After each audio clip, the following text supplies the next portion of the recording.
Okay, good morning. Just don't want us to get too far behind, so let's go ahead and get going.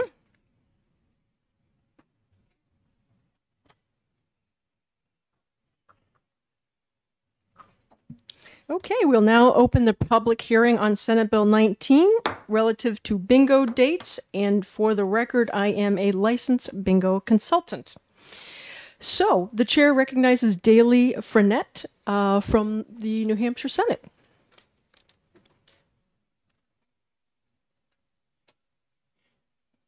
Welcome to House Ways and Means. Thank you. Good morning, Madam Chair and members of the committee. My name is Daley Frenette, and I am the Senate Majority Caucus Director. I'm here this morning to introduce Senate Bill 19 on behalf of Senator Avard. Senate Bill 19 FN amends RSA 287-E:6 by increasing the number of permitted bingo dates per licensee from 10 to 16 per calendar month. Overall, this bill increases the total number of possible bingo dates from 120 game dates per licensee per year to 192 game dates per licensee per year. This bill simply provides the option for charities to hold more bingo game dates. It does not require bingo halls to grant more game dates to certain charities to the detriment of others. Senate Bill 19 FN was recommended ought to pass by the majority of the Senate Ways and Means Committee, and the bill was ultimately passed on a voice vote by the Senate. Thank you for allowing me the opportunity to speak this morning. I will defer any questions to those behind me who will be able to better answer your questions. Thank you. Thank you very much. Okay, Senator, the chair recognizes Senator Rosenwald to join us. Thank you. Thank you, Madam Chair. For the record, I'm Cindy Rosenwald. I represent Senate District 13 in Nashua. I'm a co-sponsor of this legislation, and I'm here to offer a friendly amendment to your committee for consideration, which doesn't change anything about the number of bingo dates, but simply allows an employee of a bona fide charitable organization to claim $50 of expenses rather than the current statutory limit of 25. Sorry, do we have that friendly amendment? Yes. We do. Okay, hold on. Aha. Okay, so it looks like it was Senator Soucy's name is on it. Yes. Is that okay? Yep. And But so it is she's amendment. over in Commerce Okay. right now, so the moving finger of fate fell on me. We're lucky to have you. So it looks like it's an amendment 1403S. Does everyone see that?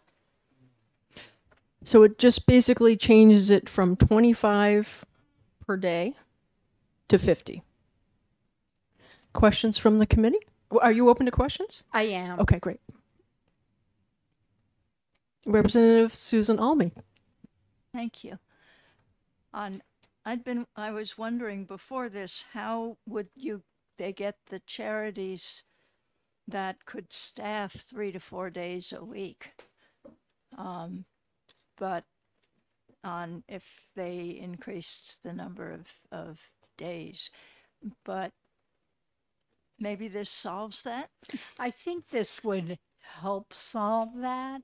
I mean, it might not be the same staff member who staffed an additional number of dates, but if people are, to the extent that people are not covering their expenses to staff the bingo dates, this would help them be able to do that. And it doesn't require $50. It just raises the ceiling on allowable expense reimbursement. I see Representative Jordan Ullery. Thank you, Madam Chair. Thank you, Senator, for taking the question. Two questions. The first question is on your amendment. Can you tell me what generated the impetus, or what was the impetus for this?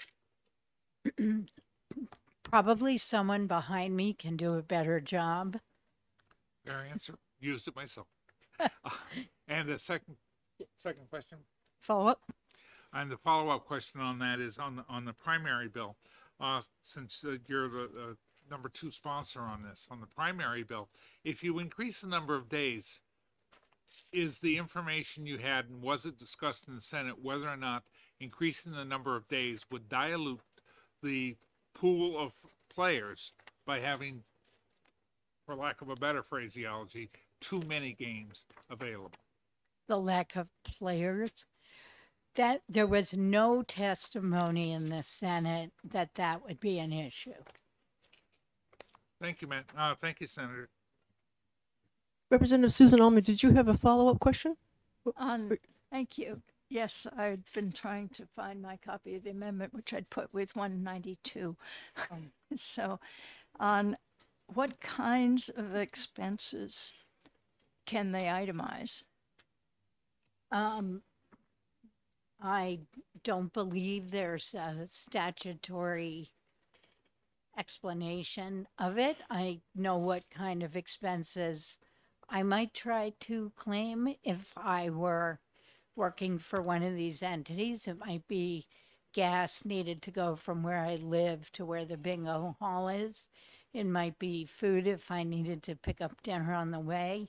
Might be to pay for a babysitter if I had to leave my kids home at night.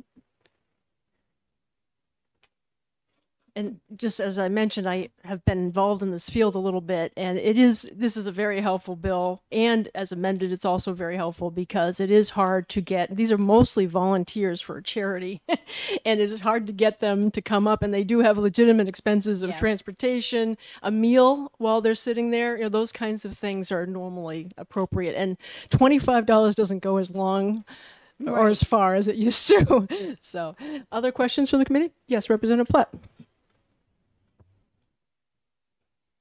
Yes, thank you for taking my question. You said this is a friendly amendment, then the prime sponsor is aware and supports? He is not because he's in Florida, but I consider it a friendly amendment. I have not heard that there's any opposition to it, so we offer it as a friendly amendment. He is on vacation and has been out of touch. Other questions from the committee? Thank you, Senator. Okay, the chair recognizes Mike McLaughlin from representing Community Bingo. Welcome.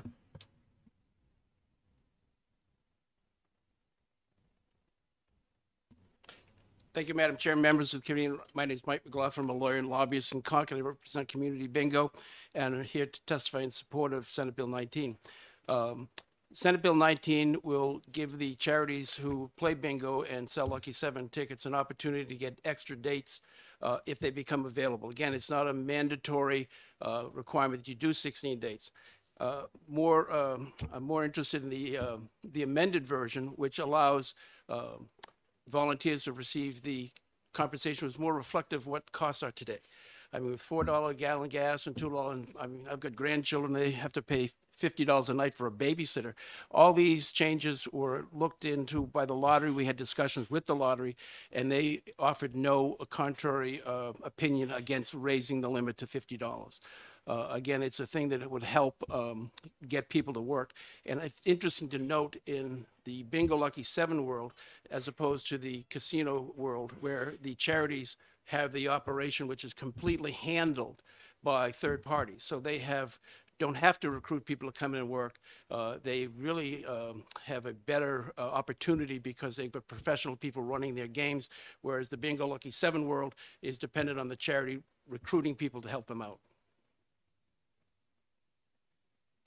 I see some hands up. Are you open to taking questions? Absolutely. Did you have anything else to say before we cut No, you off? Okay, no. good. Representative Janigian. Thank you, Madam Chair. Thank you for taking my question. We talked about expenses that could be reimbursed potentially. Let's say someone just lived down the road and they walked there. Could they claim, I think I should be paid $50 for compensation? Is that a legitimate expense, or does it have to be? Well, when I think you talk about an expense, sometimes there's gasoline or babysitting, but there's also, if you walk down there and you have to set up the chairs, clean the hall, make sure the bathrooms are clean, all those types of assistance are things that you could say to the charity, and you and the amendment says you submit your expenses in writing, it would be the charity would say to you, no, those are ridiculous. We're not going to pay you for that, but we are going to pay you to take down 200 chairs or to wash the windows or something that helps the game, assists in the operation of the game. So the charity may say no.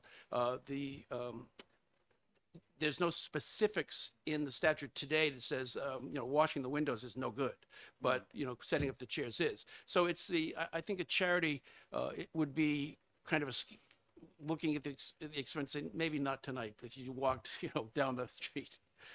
Thank you. I saw something. Yes, Representative Platt. Yes, thank you for taking my question. This is more to do with the increase in game days. Will that make it harder for charities to find any games days because it's crowded out for the longer days by those who do get in? The availability of commercial halls could be a concern. But again, I don't have information in front of me. There was testimony in several different points from charities that we might get frozen out. But that's a consideration. If there are enough charities who want to participate, they could have a commercial opportunity. Right now, we have several commercial halls, one in Manchester that I know of that I represent. There's one in Hudson. There's one in Nashua, which is here today. So the net result of the bill could have an impact on charities, but it's right today it's written because there are dates hanging in certain halls that aren't used. So it would be unfair to say that, then there would be no effect. But I don't see today, in our hall, for instance, we had 2 charities leave, so we have open dates. Yes, Representative Leapley. Thank you. My question's related. So how does it work when a new charity approaches you and says we'd like to have a date? Do they get in line behind the ones that are already familiar with you and work with you? Is it your decision? How does that work? Well, a commercial hall is basically renting the floor space to the charity. $5 per person, maximum of 10. They get foot traffic. So the idea of who's going to get in is a charity that can perform the best, because the commercial hall does not share in the proceeds of the gaming. They don't share in the Lucky 7, they don't share in the bingo. All they share in is the foot traffic. So if the XYZ charity comes in and says, we can guarantee 200 or 300 people a night, we're going to prioritize them over the charity says, geez, we're just getting started. We have no idea what we're doing. How about a date? So it's a commercial decision of who can provide the best result for the charity and for the hall, because the halls are commercial real estate, they're taxed, their electricity, et cetera, so they must make the decision that's commercially reasonable with relation to the charities who apply. To best of my knowledge, we've had waiting lists, and we do it chronologically. If there's 5 people on the waiting list, number 1 gets in next. But a charity that's just starting out, having really no experience, is going to have a hard time convincing a hall that they can fill it up at night. Follow up? So it seems like a reasonable concern that if we increase from 10 to 16 days, that whoever runs the halls would prioritize giving more days to the most successful charities, if it's purely a business decision. Well, I think you're going to run into that decision no matter what you do, because we've got, for instance, the casino-style gambling has a tremendous amount of success and a tremendous amount of charities looking to get in. Everybody can't get in. It's going to be the same with a commercial bingo hall, that if you're going to have an opportunity, you're going to look for the best client. So the only thing that solves those type of questions is more commercial halls, because it's going to be supply and demand. The commercial hall is a business enterprise. They have only one thing to do with the charity, that's provide the floor space. They collect their $5 to $10 per foot traffic, and hopefully it works out for everybody. Can I have another one? You follow up? Thank you. So obviously I've never played. I need to get out more. And you never would have, if it's a question of having foot traffic, you would never have 2 charities come in at the same time, because that would be more, maybe 2 smaller ones. That just doesn't work. It's interesting that you say that, but today a bingo date is granted to 1 charity. Okay. Some halls are able to run 2 dates per day at maybe at 10 o'clock and 4 o'clock in the afternoon, or 2 o'clock and 8 o'clock at night. Got it. So a larger hall can run 2 nights. And interesting enough, years ago, there was a bill passed, I know the guy who had it done, it was me, to join charities together in electronic bingo. The licenses were there, but really nobody could find the software to make it happen. So putting 2 charities together in one bingo gate is not allowed. Okay. Thank you so much. Thank you. All right, I saw some hands over here. Yes, Representative Susan Almy.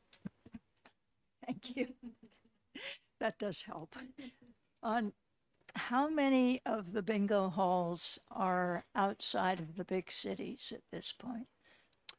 I can only testify to 3 I know of, that they're in Nashua, Hudson, Manchester. I don't know of any out in the hinterlands, only because of the population issues. So we're really, thank you. We're really only talking about the big places. There was in this one, and I think in another one, I've been reading the Senate notes and the hearing notes, and there was some worry that everybody agreed that a lot of the people who go to the bingo hall are not just there to socialize with each other at this point with their friends, but are chasing the biggest jackpot. And the biggest jackpot occurs when the smaller jackpots build up, as I understand. One credit carry forward, or whatever it's called. That's from a different language, but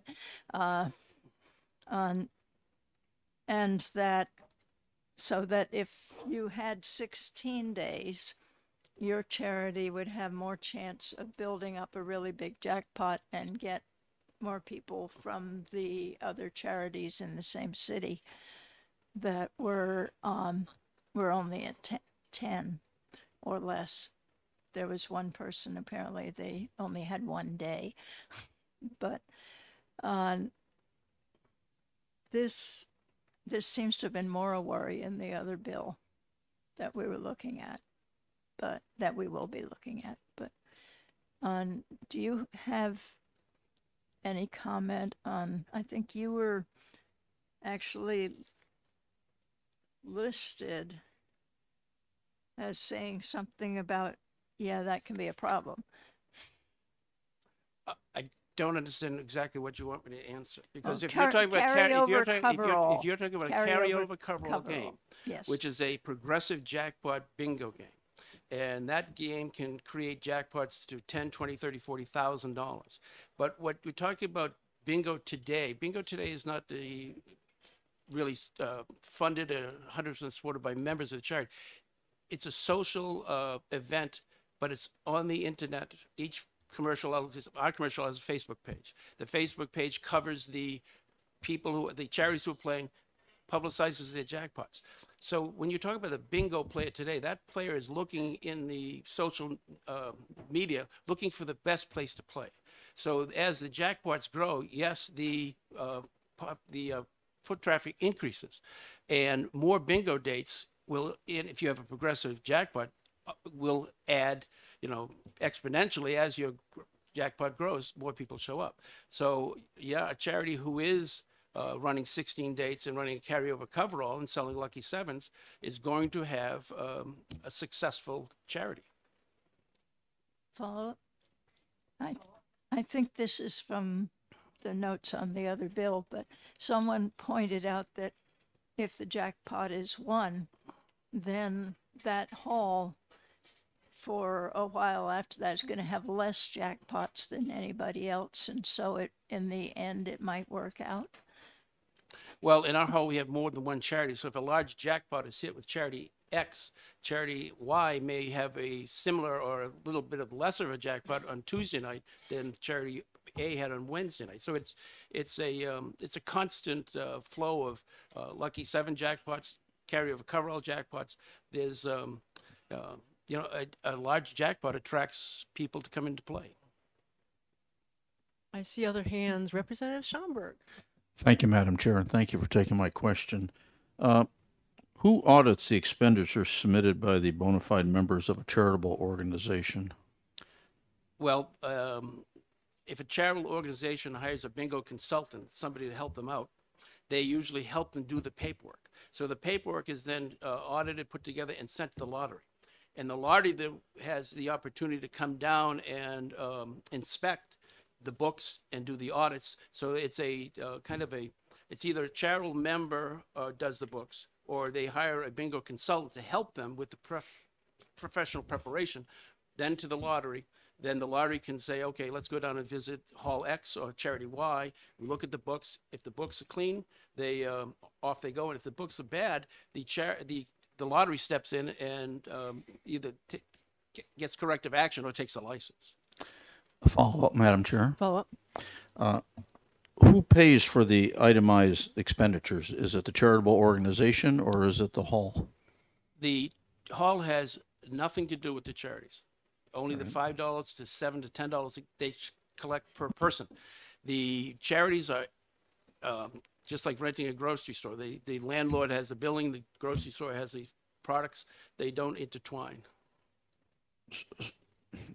So it is the charity that pays the individual? Correct. Thank you. Oops, other hands on that side of the room. Representative Fellows. Yes. I live in the hinterlands, so I'm not familiar with these setups. It says, from what I can gather by looking at the bill in the fiscal note, it's the charity pays a $25 fee to the state for each game. No, the charity does not pay. The state collects taxes on the proceeds of bingo and Lucky Sevens. The $25, or now that would be $50, is paid by the charity to its volunteer. So, Follow up. You talking about the licensing? so yeah, I'm looking at the methodology on the fiscal note, and it says that there are 52 charitable organizations licensed to offer bingo. No, I was responding to the other $25 fee, the expense. So Yeah, they would pay an additional a bingo date. They would pay if they had additional dates. They would pay additional licensing fees. $25 per date. Correct. Okay. My question is, are there any other fees involved with this? Because I understand the operation that you run, and charities kind of like, give you a cut to cover using the halls that you have. But what about other charities? Can charities use the, Foreign Legion Hall or some other just general location, and they get the helper person, consultant to cover that?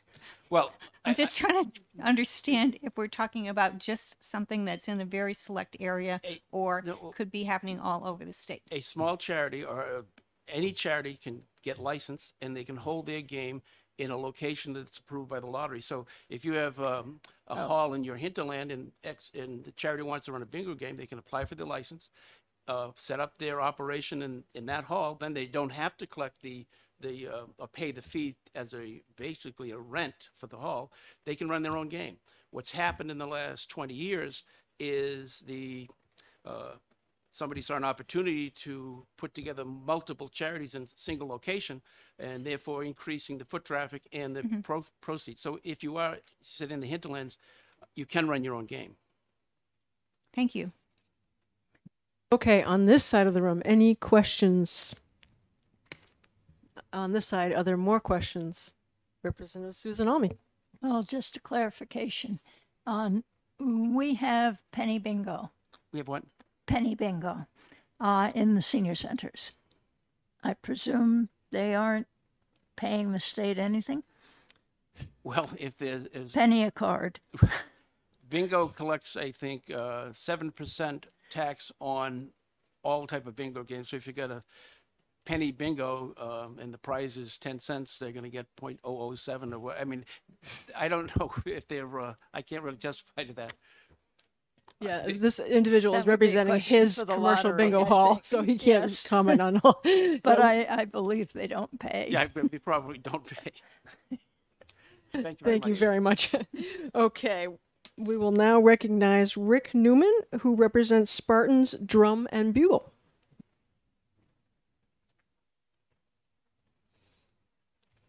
Thank you, Madam Chair. My name is Rick Newman. I am here today representing Spartans Drum and Bugle Corps out of Nashua. We support Senate Bill 19.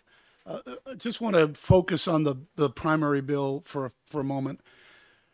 So not every commercial bingo hall is the same, right? There are some that have plenty of charities and they can operate every day, 7 days a week, and there's no problem. But in some cases, as we've seen over the years, there used to be about 18 commercial bingo halls. I just tried to look up and trying to answer the question asked about where they're located. I couldn't find it on the website, but I believe we're down to about 6 now in the state. And not all of them, well, many of them want to run 7 days a week, but they can't necessarily do it because they don't have enough charities. You only need 4. But bingo is a very difficult game to run because bingo requires all it to be run by charity volunteers. So you have to get people who are willing to come in and spend several hours every day to set up and run the bingo game.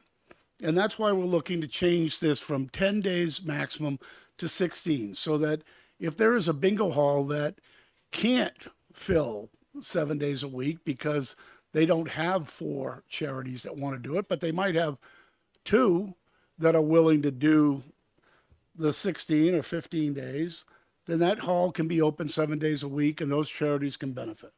That is really what this bill is about. It may very well be that some halls will never take advantage of it. That makes perfect sense if they've got 5 or 6 charities to be able to be open 7 days a week.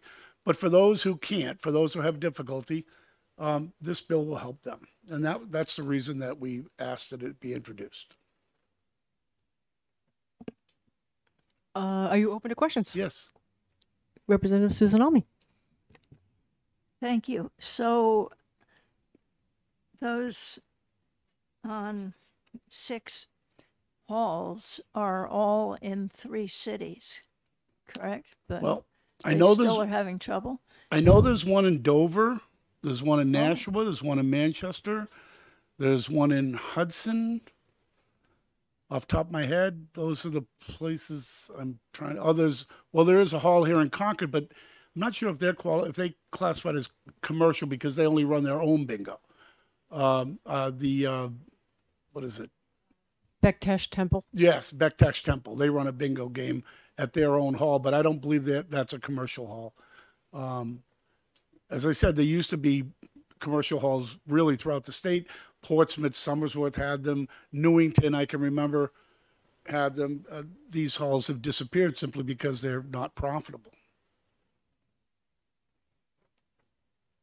Other questions from the committee? Seeing none, thank you for your Madam Chair. testimony.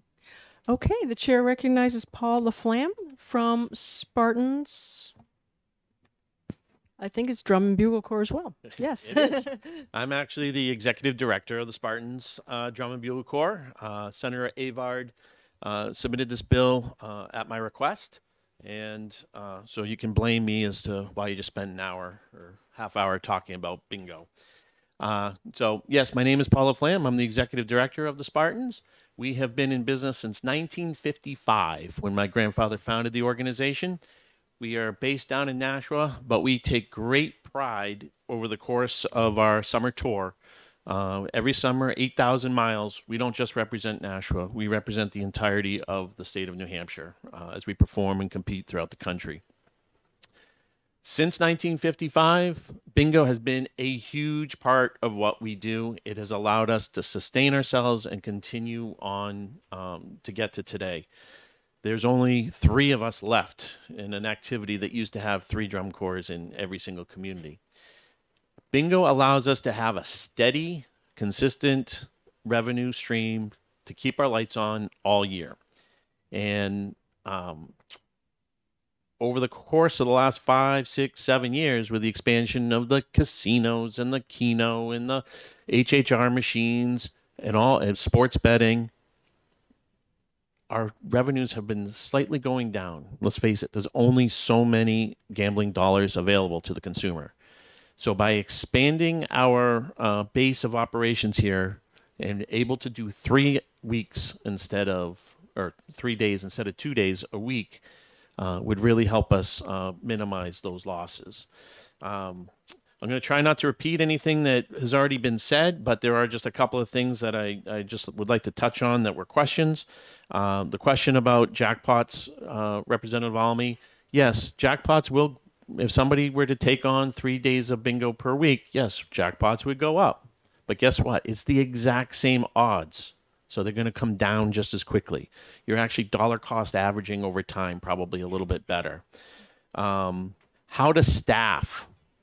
That was a big question here. How are we going to staff 3 nights of bingo? Well, some charities might not be able to, and that's okay. The word shall does not appear anywhere in Senate Bill 19. Charities may have 3 nights of bingo if they think they can staff it, but if they can't, they don't have to. That's on us. That's the decision of the charities to make that decision. Representative Leapley, you asked the process of getting new charities into place. It was a good question. 20 years ago, it was probably even a better question because there probably was waiting lists of charities trying to get into these bingo halls. However, especially with the expansion of the casino gaming or charitable gaming, a lot of charities have left bingo and they've realized how easy it is to sign up with a casino, fill out the paperwork, wait a couple of weeks and get a check. Bingo's a lot of work. I can testify under oath to that. So a lot of charities are like, we're going to do that instead, which leaves a lot of openings. It was already said during the House hearing, or the Senate hearing rather, I talked about one of my competitors, the Hudson Hall, had 2 nights open. That they contacted me 3 different times and said, hey, how about coming over to Hudson? We're so much better than Nashua. Come on. I chose not to do that. But guess what's happened? 2 charities have left another hall in New Hampshire to go over to Hudson, leaving that hall that they left in trouble. So the idea that there's all these charities lined up, it's just a fallacy. It's not true. It's just not.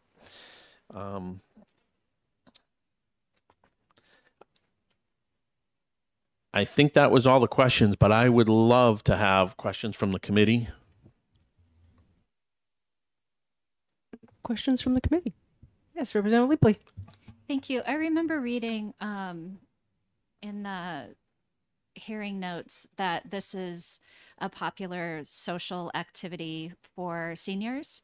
Can you talk about that and if it's something that folks enjoy and it's only available once in a while and the availability is going to go down? Can you comment on that? Availability go down if this bill passes? No, if the halls aren't doing as well and oh, I see what you're saying. Yeah. Or can't be open as many nights a week. Sure. It's absolutely a social activity. And I think I can speak directly for the Nashua Hall, but I'm going to make a leap of faith and say it's probably true for all of them. We have a lot of regulars. Like they come in on their regular scheduled night. I play bingo every Monday and Thursday or whatever the case might be. We open up the doors at 3 o'clock. There's people standing there waiting to get in. Bingo doesn't start until 7 o'clock. So they go to the kitchen, they get a snack, they sit down, they talk, they get to be friendly with all the volunteers and they know each other by name and they tell stories. It becomes a whole social event for the entirety of the afternoon. And a lot of these people, not all of them, there is a what I call the soccer mom demographic that's starting to come to bingo, but there's still the very traditional older person who's sitting in their home all by themselves, and this is their one opportunity to come out and visit. So I think we do fill a very important need that way.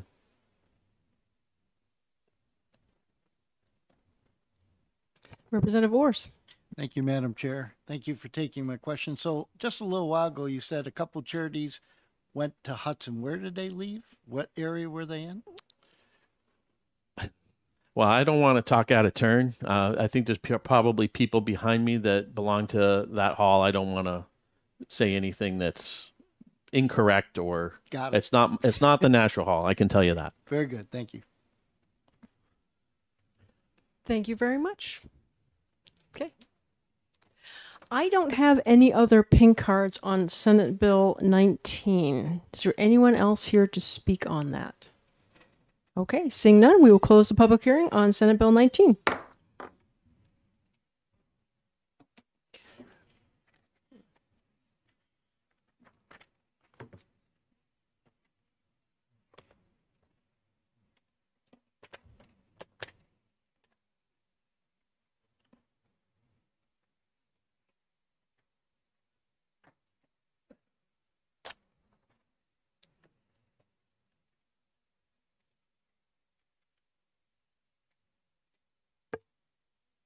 Okay, we will now open up this hearing on Senate Bill 139 relative to the price of Lucky 7 tickets.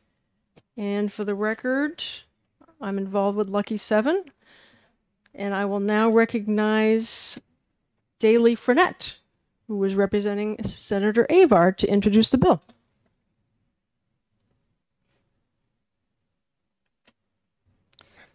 Good morning again, members of the committee.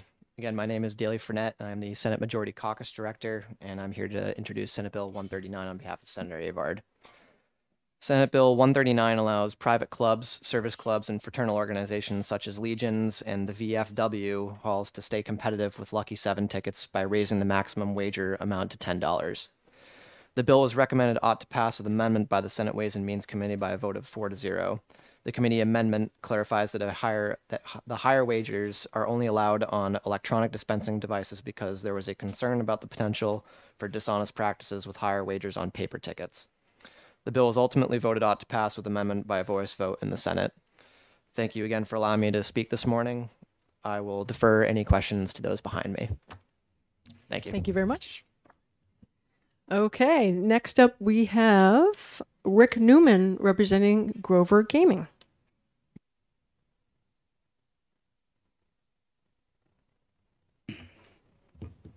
Thank you, Madam Chair. Rick Newman, and I am representing Grover Gaming. Grover Gaming is a supplier manufacturer of Lucky 7 dispensing devices. And I want to start off by saying that, yes, this bill passed the Senate with allowing a $10 ticket. We are here to ask you to modify that to make it a $2 ticket, not a $10 ticket. Currently, the maximum ticket price is $1.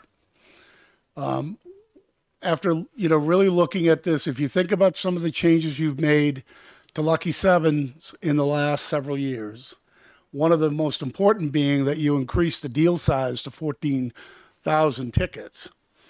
Having a $10 ticket would allow a deal that could be as high as $140,000. We think there may be some unintended consequences of something like that, having rethought this. But we do think that the increase to $2 would be very beneficial. Let me just explain here that I know you see a lot of gambling, and a lot of you may be new to it.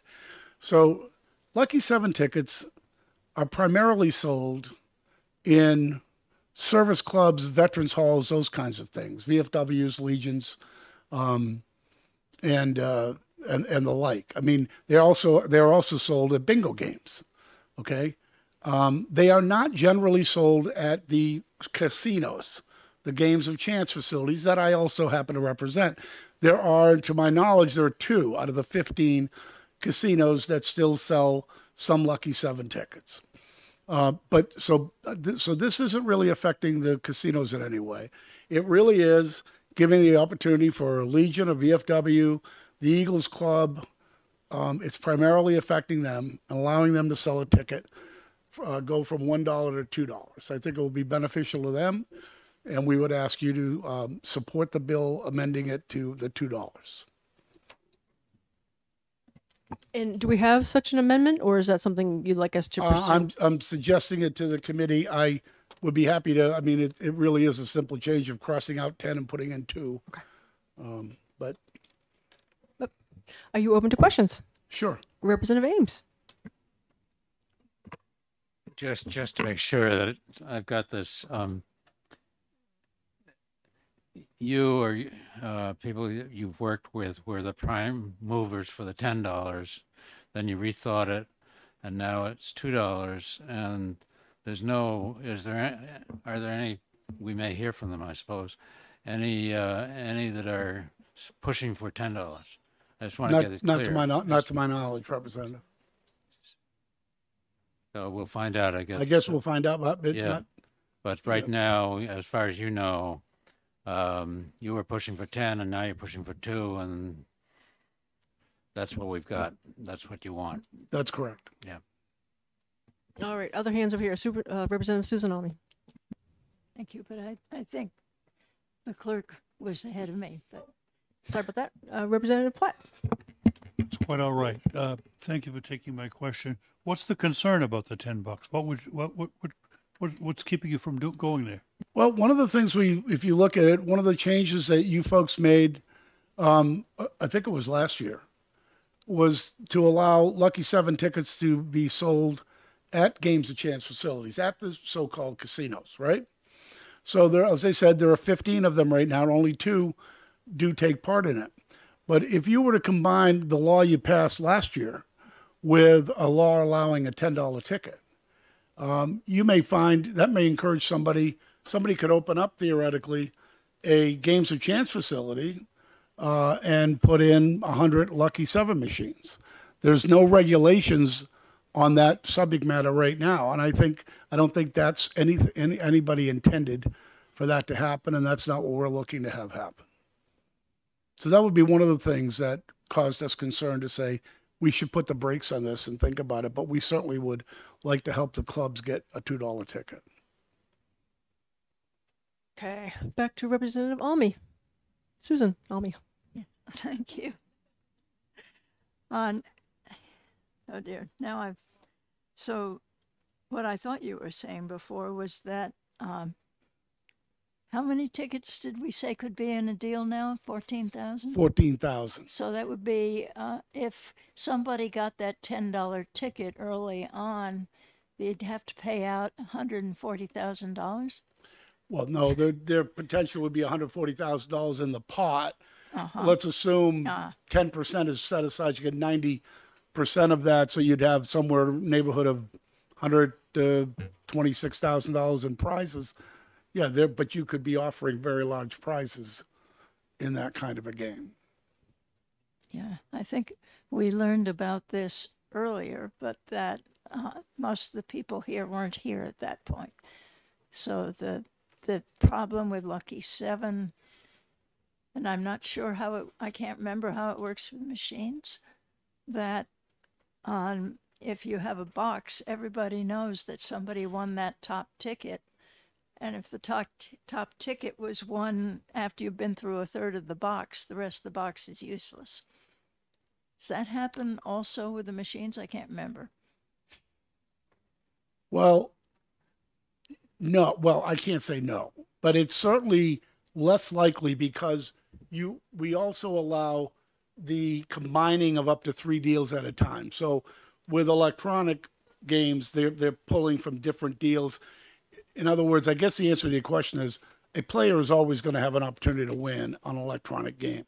It is possible you could have a dead box with the paper ticket, which is one of the reasons that in the Senate we added the language that the ticket above $1 would be in the electronic game only. So that language is in this bill now. So could I have another question if nobody else is on?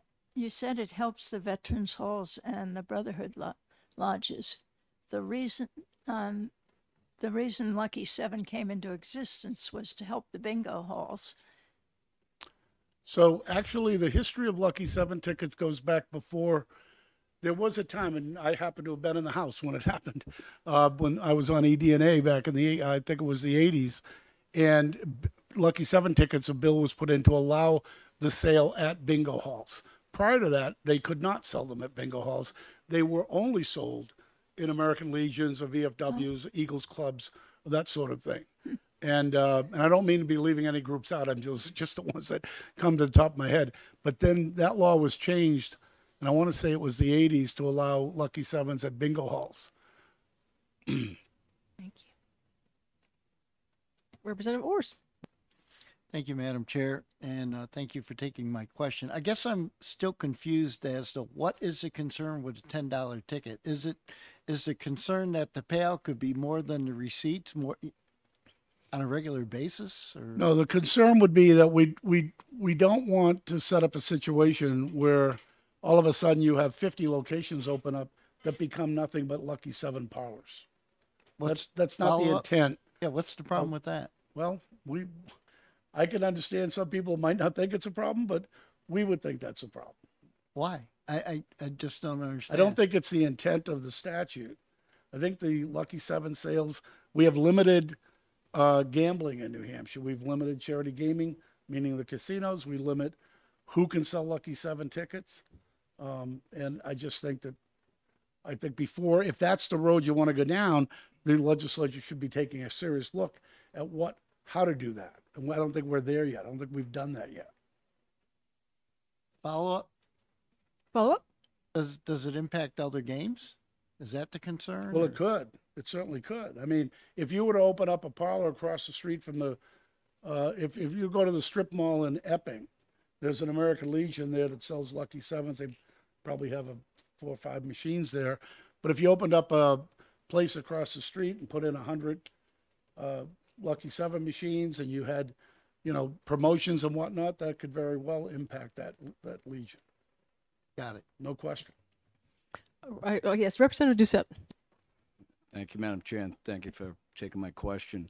We heard the lottery director testify this morning in reference to HHR machines. We're talking about an electronic gaming device.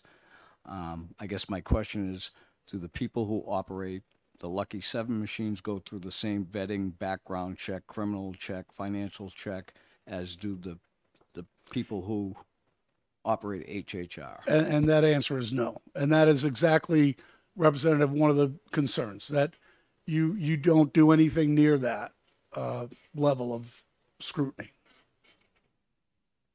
All right, other questions on this side of the room? Representative Platt? What is Lucky 7? Well, it started out as what people would call a pull tab, right? You rip the card off and you reveal whether it could be cherries or number sevens or some kind of symbol, and you win a prize. We call that Lucky 7 across the country. It's called different things, but it's, I think most commonly known as a pull tab ticket. So if you think about that ticket, the legislature has passed laws to allow, in addition to the paper pull tab, we have electronic versions of that where you can sit and press a button and reveal those boxes and those prizes. Okay. They are a contained deal. It is different than a regular electronic game. In other words, we talk about a deal. There are a maximum number of tickets in each deal, which of course then limits the number of prizes and how many prizes or how much prizes can be awarded. Okay. Representative Janidian. Thank you, Madam Chair. Can you explain why is it that only the dispensers or what the theory behind the dispensers only doing $2, but paper tickets are $1? I can. The Lucky 7 tickets are sold by humans when they're in the paper form, right? Somebody mentioned, I think it was Representative Allen, he mentioned what if the prize gets hit on the first ticket out of the box, that box becomes sort of worthless, right? Well, reverse that.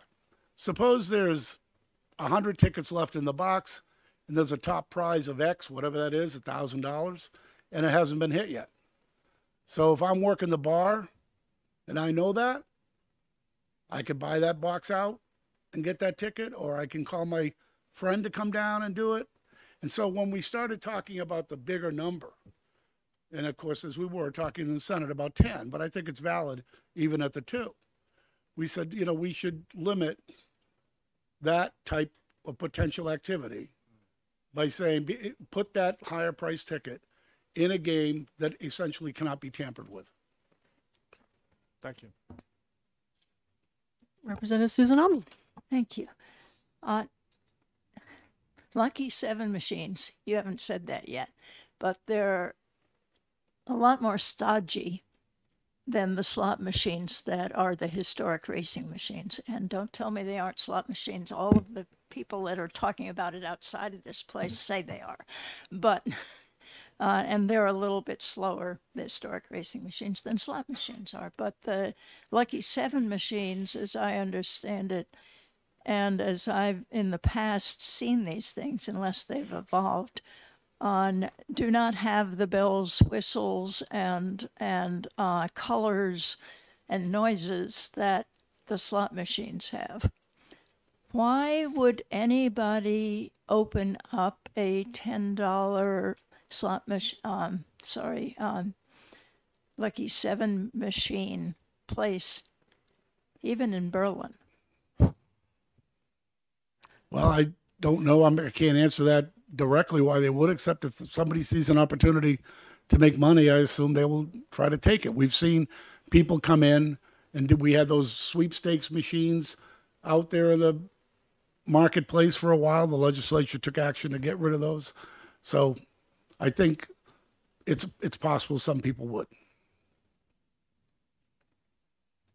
Thank you very much. Thank you, Madam Chair. Okay, Chair recognizes Mike McLaughlin again from Arrow.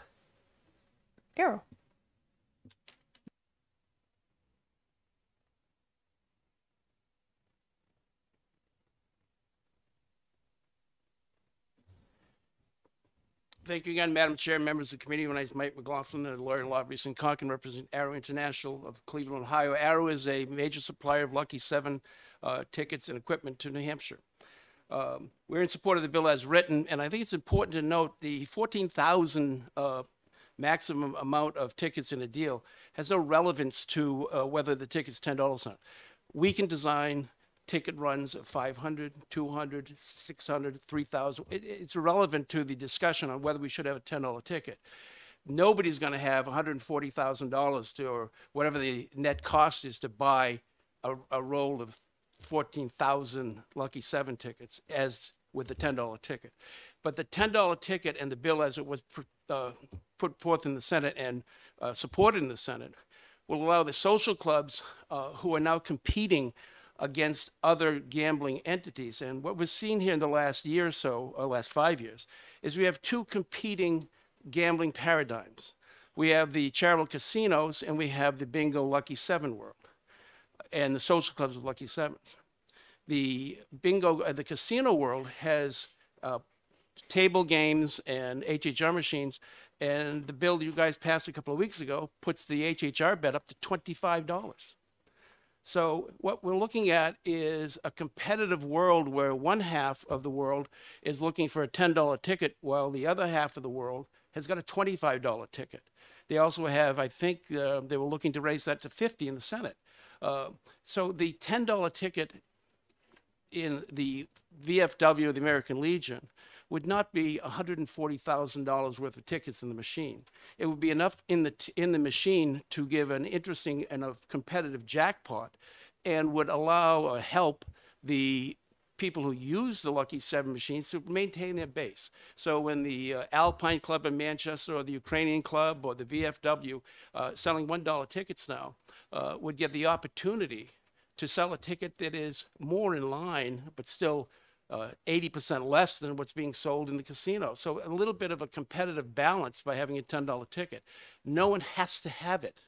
To think that somebody's going to run out and start a Lucky 7 parlor, I can't imagine it. But to look at the base they have today and tell them you're going to be able to get a ticket that's more competitive, and still less than half of the tickets available in other venues, it's a fairness issue. I'd rather see the bill be raised to a $25 ticket. But again, the maximum limit of tickets is irrelevant to the discussion because it's never going to happen. Lucky Sevens are the lifeblood of the bingo Lucky Seven world. As we talked before, the bingo pays about 87% of its take to the player. Lucky Sevens have a guaranteed return. When you buy a box of Lucky Sevens or a deal of Lucky Sevens, the charity knows what they're going to make because a certain percentage goes out in prizes and the rest goes in their pocket. It's the player knows that there's a certain percentage they're going to win. They're absolute winners. You can play a slot machine or I'm not too familiar with HHR machines, but there's no a player can sit down and play for 2 days on a slot machine and maybe never win a nickel. But a Lucky Seven deal has guaranteed return, and that's why the charities use them. They know what they're going to make. So we at Arrow would design deals that are attractive to the player and affordable to the charity. So we strongly support the $10 ticket. Again, it's a maximum limit, not a requirement. Other questions, Representative Leapley? So if entity wanted to have $7 tickets, could they do that? Or is this like 10, 1, and 50 cents? Well, there's now 50-cent tickets and $1 tickets are paper.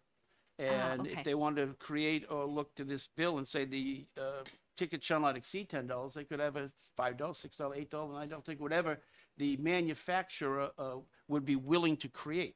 Because in order to create these tickets, you have the technology that has to be put together, the design of the game. The games are designed to be attractive. They're not as attractive as bells and whistles, but they are not black and white pieces of paper. They're exciting a little bit for the player to look at. But you could have any size ticket you deem up to a maximum of $10. Other questions? Representative Ames. So I get that that there's no requirement to have a $10 ticket. None whatsoever. If this passes, but it's permissive, so it's allowed if this goes through. And why wouldn't a casino see this as another way to attract customers? You know, everything's on the margin, so it might be that there's some people out there that would like this kind of machine. It's a little bit different. Why wouldn't they go to something that becomes more attractive as the price goes up? Why wouldn't that happen? I don't know. I see no reason why I wouldn't. If it's the whole gambling world is based on how much I can make, and the algorithms that created the HHR machines have a certain guaranteed return. We know the operator is going to get 12% of the net machine drop, and if he's going to have Lucky Seven machines and he's get 14%, he'd probably take that. It's a decision based on the probability of how much I can make. And if you can make more with another machine, I'm sure the other machine will wipe out the the one you can't make enough money on. But again, the putting favoring the recognize we have two sets of operations here in the state. We have what some can say is the smaller charities, the Lucky Seven Bingo and VFWs with the Lucky Sevens, and the mega operations, which are the HHR casinos. This bill will at least give them a little bit of parity with the ability to create a $10 ticket, which is an electronic ticket, which the lottery knows each and every nickel that goes into the pot, what comes out. It's easier. That's why the bill was written, to make it electronic only, so that the audit trail is clean. And as Representative Almy said, with mixing several deals together, you won't be able to absolutely identify, gee, the big number's gone. You can keep playing, because it's not so obvious when Joe says, I got the $500 winner, and everybody goes, put the box away, I don't buy any more of those. In the electronic, it's there's more than one terminal. There's not people, they're playing it in the multiple deals in the same computer, makes more prizes available, and people don't abandon the deal. Yep. Representative Phillips. I'm having a hard time with the terminology in the bill. So what I see here is you have Lucky Seven ticket pack or a ticket card, or you also have a dispenser, which I was assuming dispensed a card, and you're talking about an electronic machine which doesn't dispense anything. It just shows it on the screen. So I'm getting really confused. And my other question is, why would anybody want 50-cent ones? Well, welcome to the world of lucky sevens.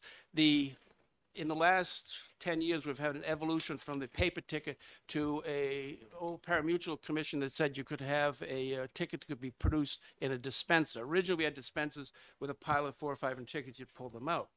Then the computer people of the world said, you know, we can produce a pull tab which emulates the action exactly of a piece of paper. And so now we have both paper tickets and computer generated tickets. So you see some terms in this bill that are words of art. A ticket is both a piece of paper today and a computer program. A deal can be a pile of tickets in a box, or a entry into the central processing unit of the dispenser. So you have a physical ticket and you have an electronic ticket, and they're both under the same licensing and the same paradigm, in that they have a certain amount of winning tickets in a deal, and the cost of the deal is less than, you have a guaranteed return. So if you pay $1,000 for the box, you give out $200 prize, you net $800. But there's 2 forms of the exact same thing. There's the electronic form and the paper form. The perception of the older people playing bingo love 50-cent tickets. For $5, you get 25 tickets. So that bottom line here, Mary, I forget Mary's name, she passed away, Mary Griffin, who was a senior in Derry and a big supporter of senior opportunities for gambling, wanted to keep that 50-cent ticket. So a box of 50-cent tickets, people can play for $2 or $3 and have more tickets, more opportunity. So as the market matured, people said, hey, I don't want to buy a 50-cent ticket. Give me a $1 ticket. Give me a $2 ticket. Same process, just a bigger pay in, bigger payout. So they're exactly the same, but one exists, as many things exist today, inside the computer, and the other exists in a paper box. They're the same. But if you look at those words, they're just words of art. The ticket is electronic or paper, and the dispenser's either the computer or the person handing it out. Representative Susan Owen. Thank you. There is one other difference between the paper and the machine. And as I said, the machine is pretty slow compared to the HRM, which is slow a bit compared with the slot machine. But the difference between them generally in gambling, isn't it, that a person who is addicted can spend all of their time sitting in front of the machine pushing the button, hoping to win enough to make up for what they've lost. And doesn't that make a difference when you're talking about a social game like bingo, or the people who show up at 3 o'clock in the afternoon to have some coffee and chat with their neighbors and friends that they only see at that bingo hall, if they're instead playing the machine? Is there a question related to that? this Yeah, bill? I did put some question marks. Okay. Well, your points are always valid relative to the person who can't control their gambling instincts, and a certain type of device might augment their bad habit. But I'm sitting in front of the Ways and Means Commission and looking in the history of the last 10 years, we've decided that there's something that outweighs that protection of the person who can't control themselves.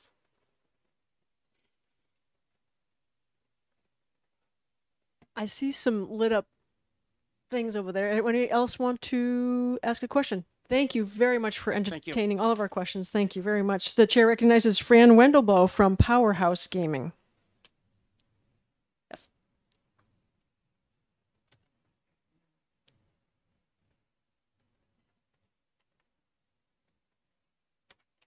Good morning. For the record, my name is Fran Wendelbo. I represent Powerhouse Gaming, and I must apologize to the committee. My orange badge decided to go on vacation and is hiding somewhere in a pocket. So I am a registered lobbyist, and I'm speaking on behalf of my client. We support the $10 bet. We are open to something lesser. As we talked, we became concerned about proliferation of new places. And I know some of you who have followed this for many years can't believe that you're hearing me say perhaps $10 is a little bit too quick, too aggressive. If the committee wanted to consider a phase-in, to $2 or $3, and then after 2 years, if no problems have come up, that it could increase to the next level. That might be a little more convoluted than you care to do. Just as a matter of point, the thing that I like about the electronic means of Lucky Sevens is, as I've grown older, my vision is not what it used to be. And to open this little peel thing, and you have to get a magnifying glass out to read it, is problematic for the elderly. And also, I have gotten arthritis somewhat in my fingers, and peeling those tabs is not the easiest. So I can see whether I won or lost right there on a well-lit big screen, and it makes it much easier.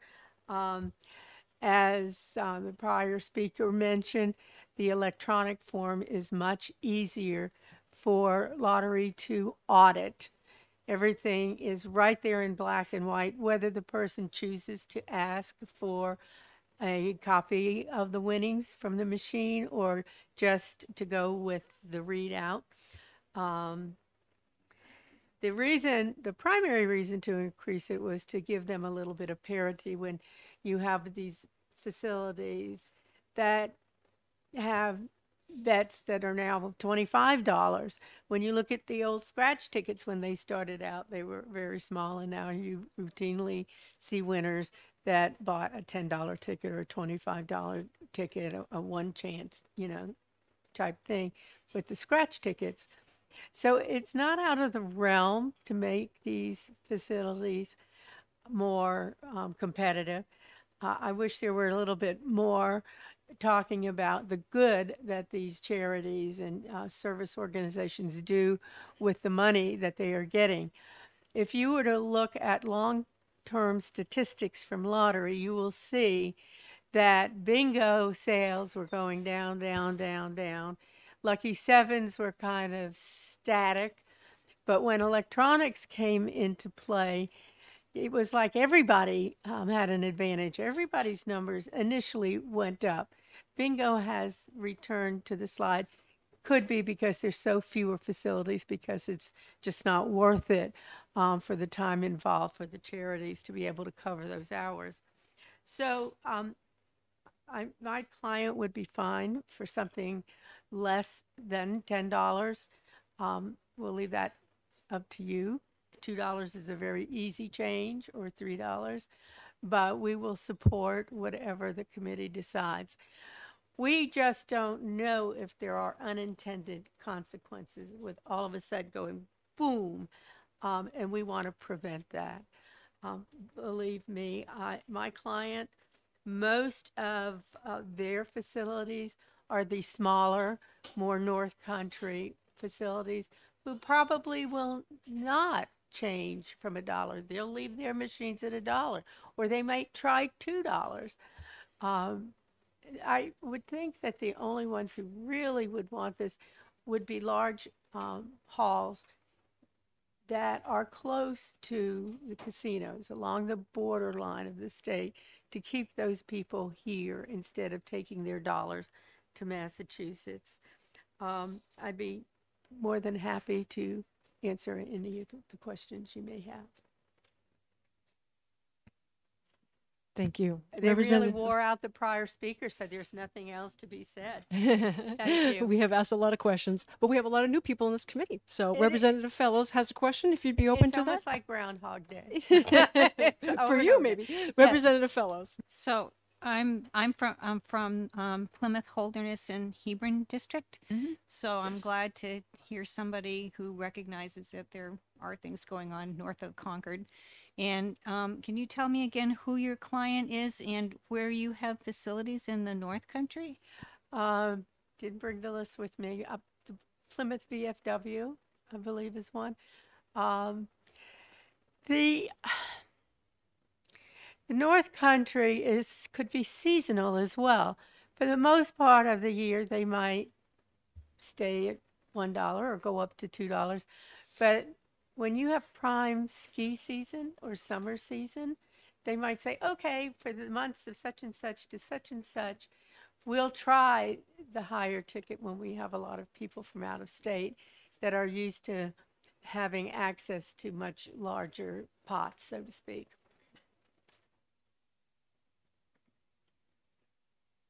Representative Platt. Thank you. I've heard support for $2. I've heard support for $10. You're flexible, could go anywhere in that range. Have you placed odds on what Ways and Means will do? Pardon me? It was a joke. Have you placed odds on what Ways and Means will come out with? I suspect you'll take a bowl and put some numbers in and try. We don't want to trigger a long time study by starting with something lesser, having in the back of our mind, well, if this goes fine, maybe we'll come back and say, now can we go to 5? And bear in mind, it does not mandate. It says shall not exceed 10. So a lot of them may not change from the dollar, but it gives the enabling legislation the opportunity for those who feel that it would help their viability, that they could do so. And nothing says once you do it, you have to stay there. If you buy a deal and it just doesn't work, then you sell out that deal and you go. And Representative Almy was perfectly right. When it used to be one deal, 30,500 tickets, and it was a busy night, and you got somebody sitting at the end of the bar watching, because a lot of times it's the bartender who ends up selling the tickets. They're counting and they say, the $500 hasn't been hit. But when we were able to commingle, it started out being called commingling before they officially increased the deal to up to 14,000. It's harder to keep track of, particularly when you've got a machine there and a machine there and a machine there. It's really hard to follow who's winning and what they won and how many more would be left. Because with multiple deals, you don't have just one $500 prize. You might have 6. So it adds a little bit of a safety check there as well. Thank you very much. Thank you. Okay, the chair will recognize Ashley. I'm not going to be able to pronounce your last name, from Grover Gaming. Please come up and introduce yourself. And I know you, but I don't know how to pronounce your last name. It's okay, nobody does. My name is Ashley Chirmanis, and I do represent Grover Gaming here in the state. I wanted to speak to the committee, thank you very much for hearing me, on behalf of the $2 ticket. We do support a $2 ticket because let's keep in mind that the majority of our customers right now, our partnerships, are the posts and the lodges of the world, the VFWs, the American Legions, the Moose Lodges, the Elks Clubs. These are locations where if they were to offer a $10 ticket, you are looking at a total payout of approximately $126,000. If a top prize, now keep in mind there's a prize pool that would total that. If a top prize is $10,000, your average VFW post or Elks Lodge is not going to have that kind of cash on hand. Let's also keep in mind that we are speaking about casinos and we are speaking about bingo halls, but our actual customer is the charity that is involved with those organizations. So while we partner with bingo halls, while we partner with casinos, We, in fact, have an agreement with the charity. It is the charity that does the payouts. It is the charity that is paying these players. So although we would love to, down the line, see a $10 ticket be available on an electronic Lucky 7 machine, I think a $2 ticket would be an excellent way to ease our customers into that kind of a world where those payouts would actually be possible for them. I do know that there are a majority of our customers. We do have 19 total locations that we serve right now in the state. And I would say that the majority of them would absolutely take on a $2 ticket. They would not take on a 10.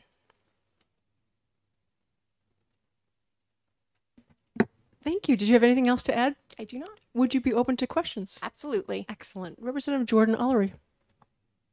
Thank you for taking my question.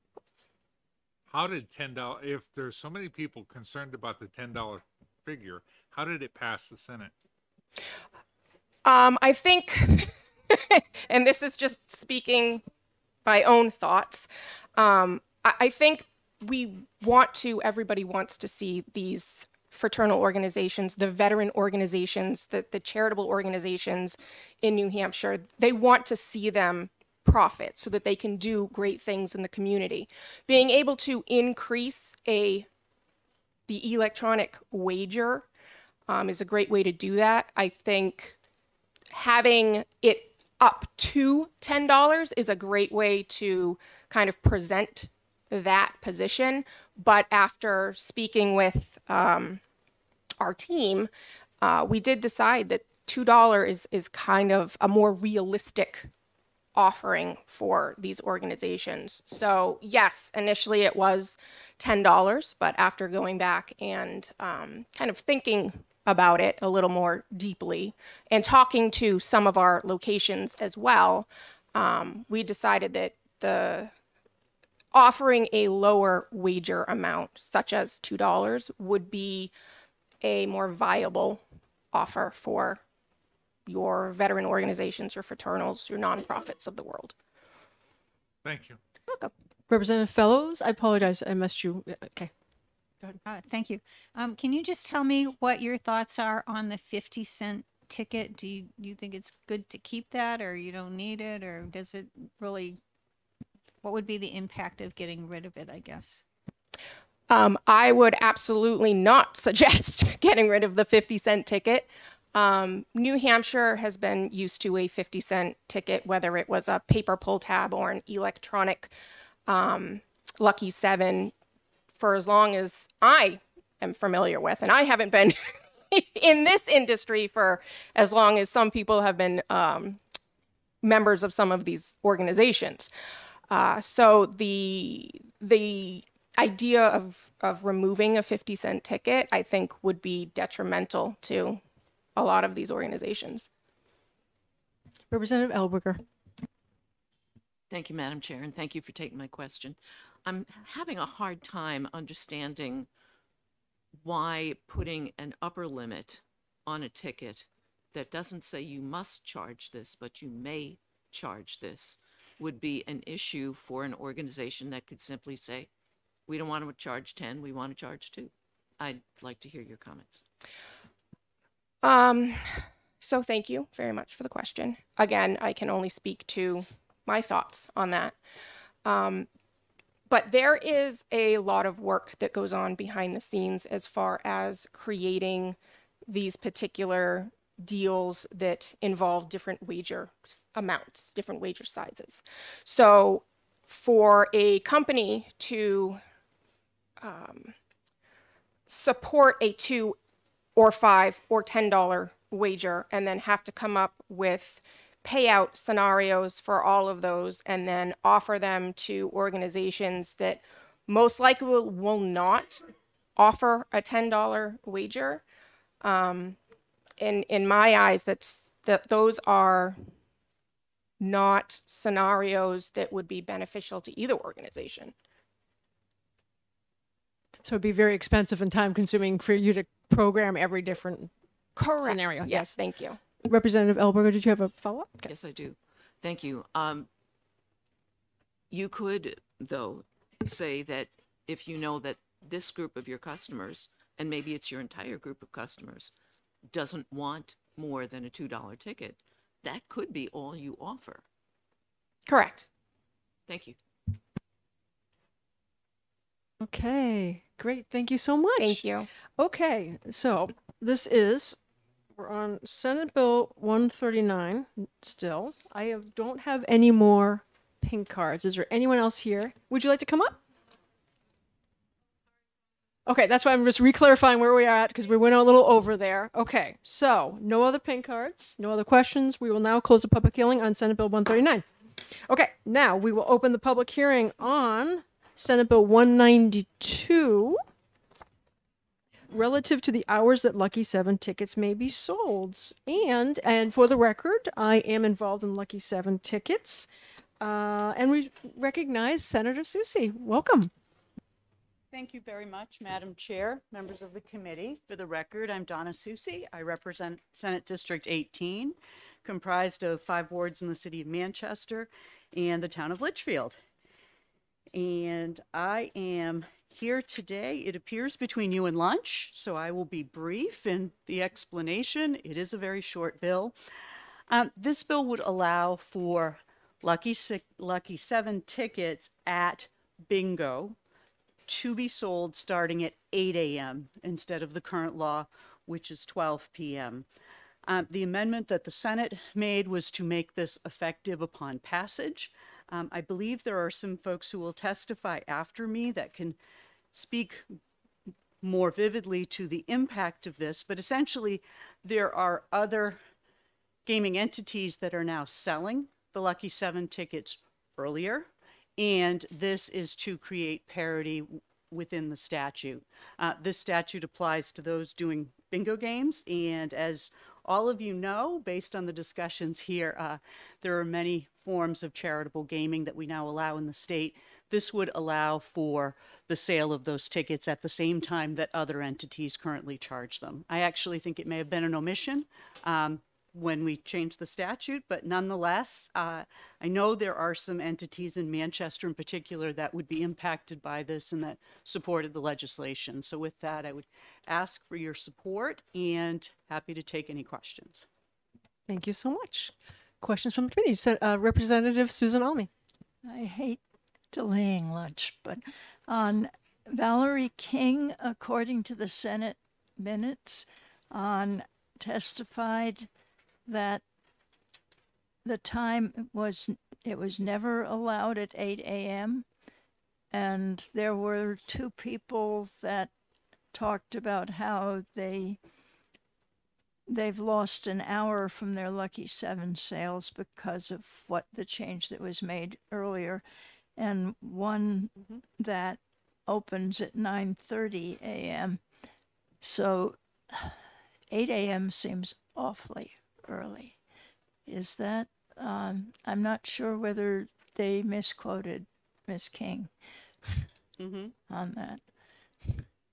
Well, the reason that you will hear is that some of the entities open early and have coffee or refreshment. People get their bingo ticket in anticipation of the game. This does not require anyone to open at 8 a.m. It only says that those, and I believe at least one of the entities, because that was the request when I put in the legislation, does open that early and would like the ability to sell at that time. Thank you. Other questions from the committee?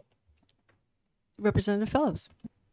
Is there any kind of restriction on the bingo part of it, the hours for bingo? I had the statute open. I would need to defer to the department because I don't see it in the chapter before me. But this is within the time period that some of the bingos do currently open, and they want the ability to sell the Lucky 7s during that time. So I can't tell you the restriction, Representative Fellows, but perhaps someone from the department may. Thank you so much. Thank you. Okay, the chair recognizes Mike McLaughlin again from Community Bingo Center. Thank you.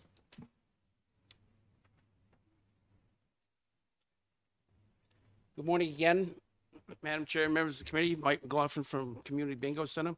The issue with this bill, and the reason it was put in, was the Community Bingo Center on Saturday and Sunday was running double sessions.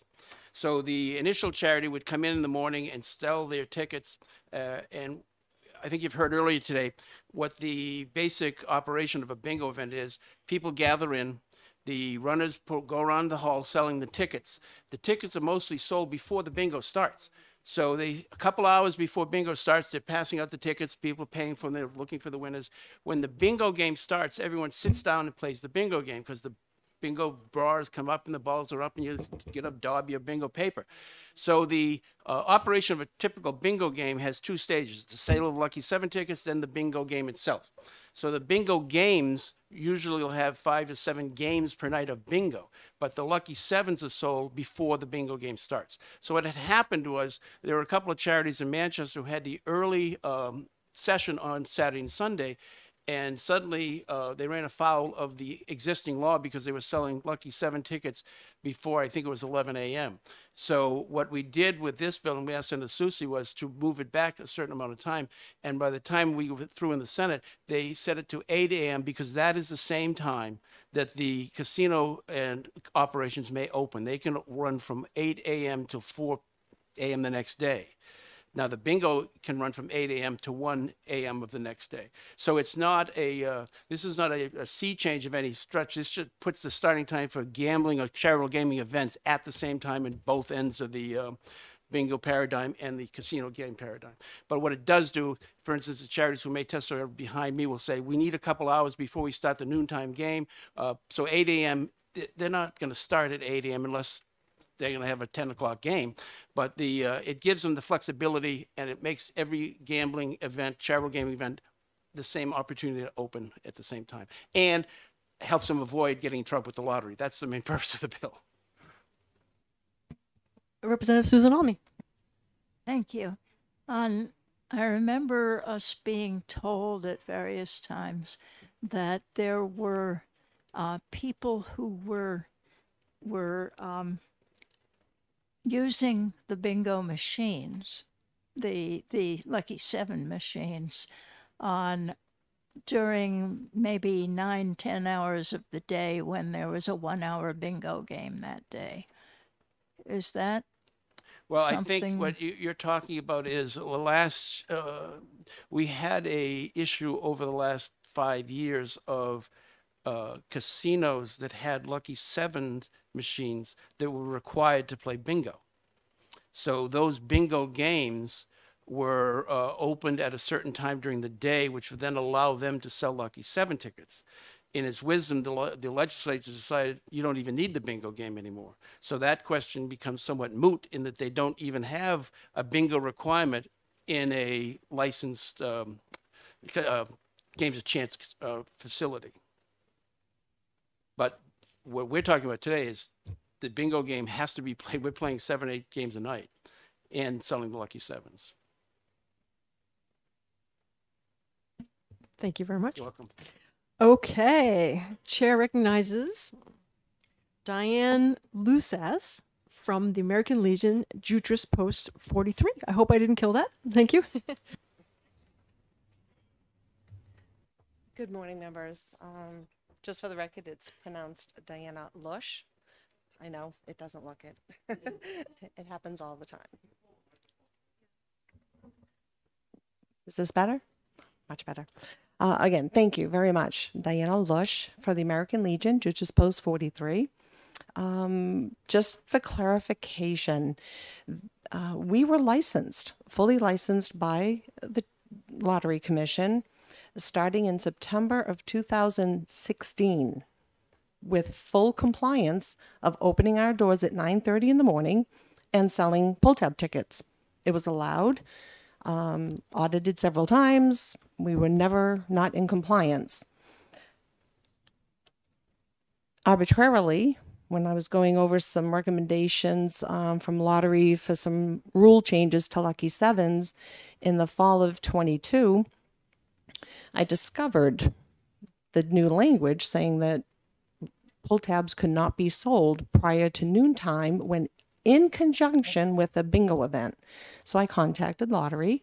I says, but we've been licensed since 2016 and selling tickets. So it kind of caused a little bit of a stir. Ultimately, it was discovered that a bill was presented in 2018, well past the 2 years I was licensed and currently licensed. It got changed to noon. There's little history as to how, why. I think it was a mistake, is what I've been told. So we're just here to right the wrong. This has severely impacted my Saturday morning bingo for the American veterans of the Judas Post. We still open at 9:30. People still are there waiting at the door because it is a social event, as you've heard, but we cannot sell those tickets until noon. But our bingo is done and over with pretty much by 2 o'clock. Ticket sales, we don't sell past a certain time because we need to balance the funds. I have several financial reports to complete for the Lottery Commission, and obviously I need to balance that. So we've been stricken down to about an hour to an hour and 15 minutes of sale time for our pull tabs, which is really the backbone of our revenue. Saturday mornings we have lost since October because we had to stop because this was the law on the books now. In those about 6 months, roughly $2,500 to $3,000 every Saturday.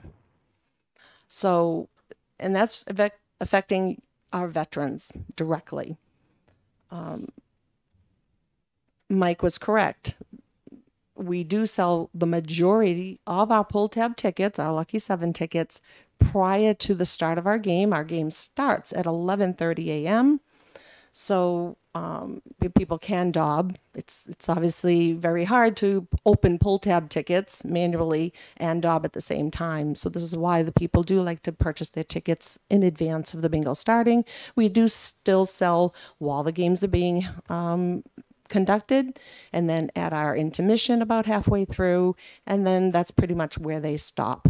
So our revenue stream, like I said, has been severely affected. And nobody can explain why the bill was passed in 2018, especially to affect a licensed charity.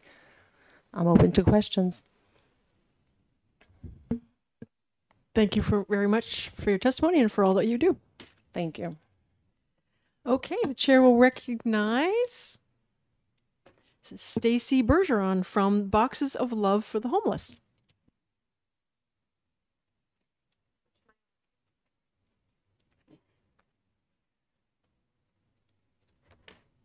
My height and microphones are always an issue for me, so thank you for bearing with me.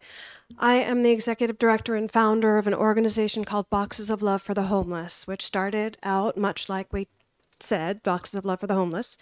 And we've expanded over the 5 years to serve our seniors living in poverty through subsidized housing.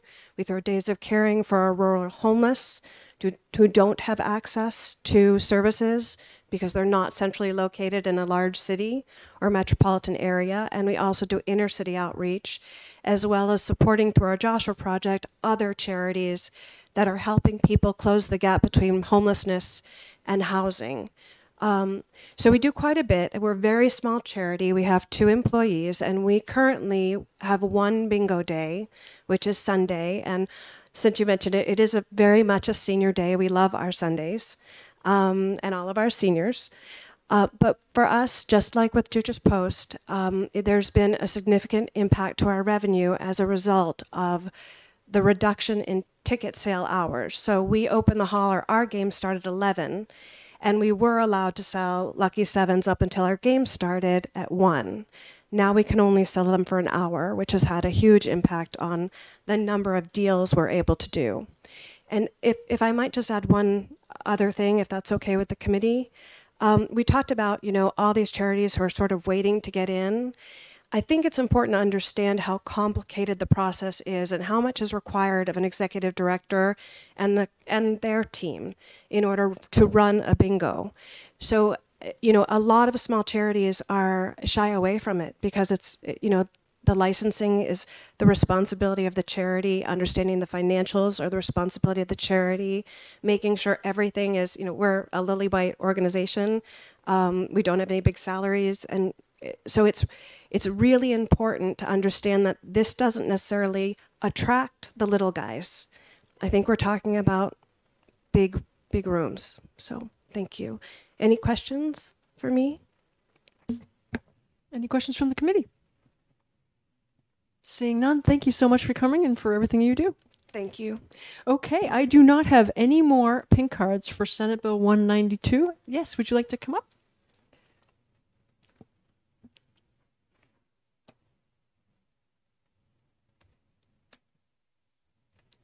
Please give us your official title. I'm not sure and I don't want to mess it up. Thank you.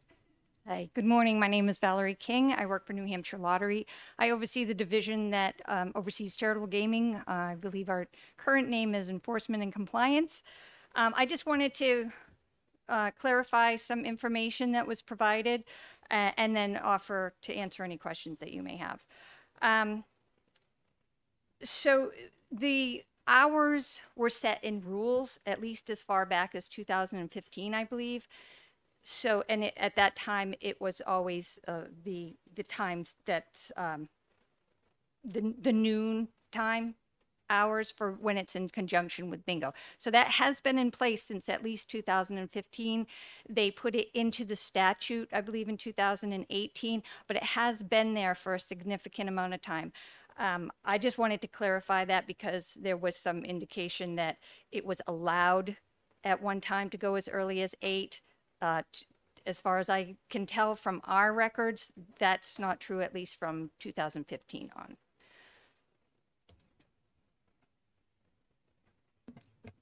Is it Deputy Commissioner? I'm not sure your title. I'm a division director. Division Director. Any questions for the Division Director? Yes, Representative Platt. Are you opining on the bill one way or the other? No. Okay. I just wanted to clarify some information that was provided. Thank you so much. I think it would be appropriate to still have you fill out a pink card, if you wouldn't mind. Okay, great. Sure. Okay, guys, that's all I have for Senate Bill 192. So with that, we'll close the public hearing and take a break until 1 o'clock. We will reconvene, and we have 2 more bill hearings. Thank you.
Okay, the time being 1:05, I'm going to open the hearing on SB 17.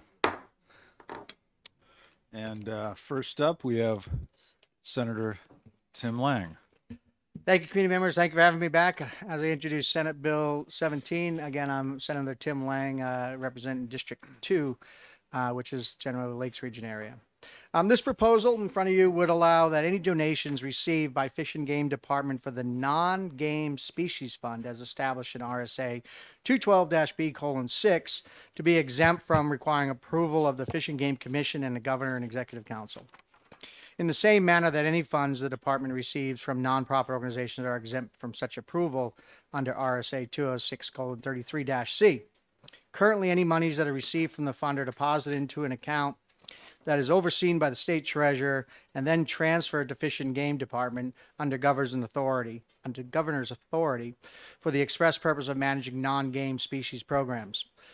The existing requirement for GNC approval in order to even accept such donation adds another administrative layer that slows down the process to getting the funding where it is needed in a timely manner. The intent of this proposal is to streamline and simplify the process for accepting donations to the program. Fish and Game is here today and they can speak to the details and the specifics, and this bill was put in at their request. So I'm happy to take any questions. Thank you. Representative Platt. Thank you for taking my question, Senator. Why do we have to have approval for game fishing funding? This mean would for represent non-species? non-game, but what if we had game funding donations? Again, I'll let Fish and Game answer that. We currently have a statute that creates that non-species game fund. And so it's allowed any citizen who makes a donation into that fund, we'd be able to bypass some of the red tape and get the money into the fund so the department can expend it for the purposes it's intended. Yes, Representative Almy. Thank you. By disclosure, I give to this fund, and I think it's been 14 years, I think they told me last time. And I am kind of appalled that it goes through governor and council. I had no idea. A lot of people don't. And again, it's an administrative red tape I think we can do away with here at the State House. Any other questions? Oh, Representative Orrs. Thank you, Mr. Chair. Tim, thanks for taking my question. Senator Lang. Do you know why it was set up originally? Why it was structured that way? Any idea? I do not. I wasn't in the legislature back then, so I don't know. I know originally the standing practice has been for donations generally go through the executive council, but in this specific instance, there are other exemptions. I understand in law, this would just be adding to that exemption to bypass that red tape because it has a designated purpose. It's not a general fund kind of donation. Okay, yeah, I'm surprised there isn't like a fund for whatever, the loon fund, or maybe Representative Almy knows, but I'm just surprised a donation that's going to help wildlife has to go through Fish and Game, and there's not a separate loon fund or whatever the money's for. I'd be interested to know if Rep. Almy wants to share what that was for. So thank you very much. Sure. Representative Almy. I'd be willing to share it if I'm allowed to, but this is not a work session. That's But a good I do point. know We the can- answer to most It's a of great question from Fish and Game who's coming up next. All right. Yes, we can discuss that later. Anything else? Any other questions? Okay, seeing none, thank you. Next up, we have Mike Marchand from Fish and Game.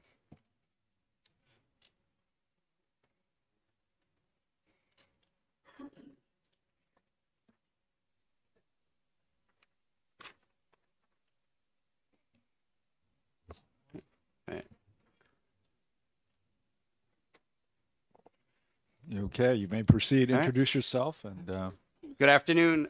Thank you, members of the committee. My name is Mike Marchand. I am the supervisor of the Non-Game and Endangered Wildlife Program. I'm here in support of Senate Bill 17, representing the Fish and Game Department and the Fish and Game Commission. So I'd like to take a few minutes just to talk about the non-game program, and thank you for Senator Lang for introducing this. The legislature set up the non-game program in 1988, so we're happy to be celebrating our 35th anniversary this year. And we have a pretty wide breadth. We're actually the state entity responsible for the protection of all the species that aren't actively hunted, fished, or trapped for. And that's actually 80% of the vertebrate species in the state. So the birds, the mammals, the reptiles, amphibians. And we're also responsible for all the invertebrates, the pollinators of our plants, the mussels that keep our lakes and rivers clean. So a pretty wide breadth of responsibility, yet our program is pretty uniquely set up for a state agency. We actually depend on donations, and that's how it was set up from the start. And we do not receive fishing and hunting license revenue as the other programs in Fish and Game do. So we really do depend on those donations. Those donations then go even further. They help us bring in additional federal grants that require non-federal match. So they go that much further. We think we've been really successful in the 35 years that we've had in both keeping common species common, as well as recovering threatened and endangered species, educating the public, and so on. So as mentioned, this is a dedicated account that has been established previously, and we're just looking to streamline process and bring it in to be consistent with some other programs and where nonprofit programs within the department are streamlined in a similar way to not require additional approvals. I'd like to take this opportunity to thank all of our generous donors to the program. We have over 4,500 donors a year to the program. So very appreciative of all those in sponsoring our state program. Again, pretty unique within state government to be run off of private donations. And really hoping to streamline the process for accepting those donations and maximizing where that money the donors' money is going into the conservation of those species. And finally, I'll just mention, many of our donors are transitioning to annual contributions through financial institutions and charitable foundations. And we've had several people express concern about needing additional approvals, as they set those up following their passing and wanting their money to be guaranteed to go where they're setting it up so in their will. So I'd be happy to take any questions. We're excited about the opportunity. I appreciate the time to speak to this bill today. Thank you very much. Yes. That's, oh, right here. stop right there. Okay. Thank you for mentioning. It's my fault.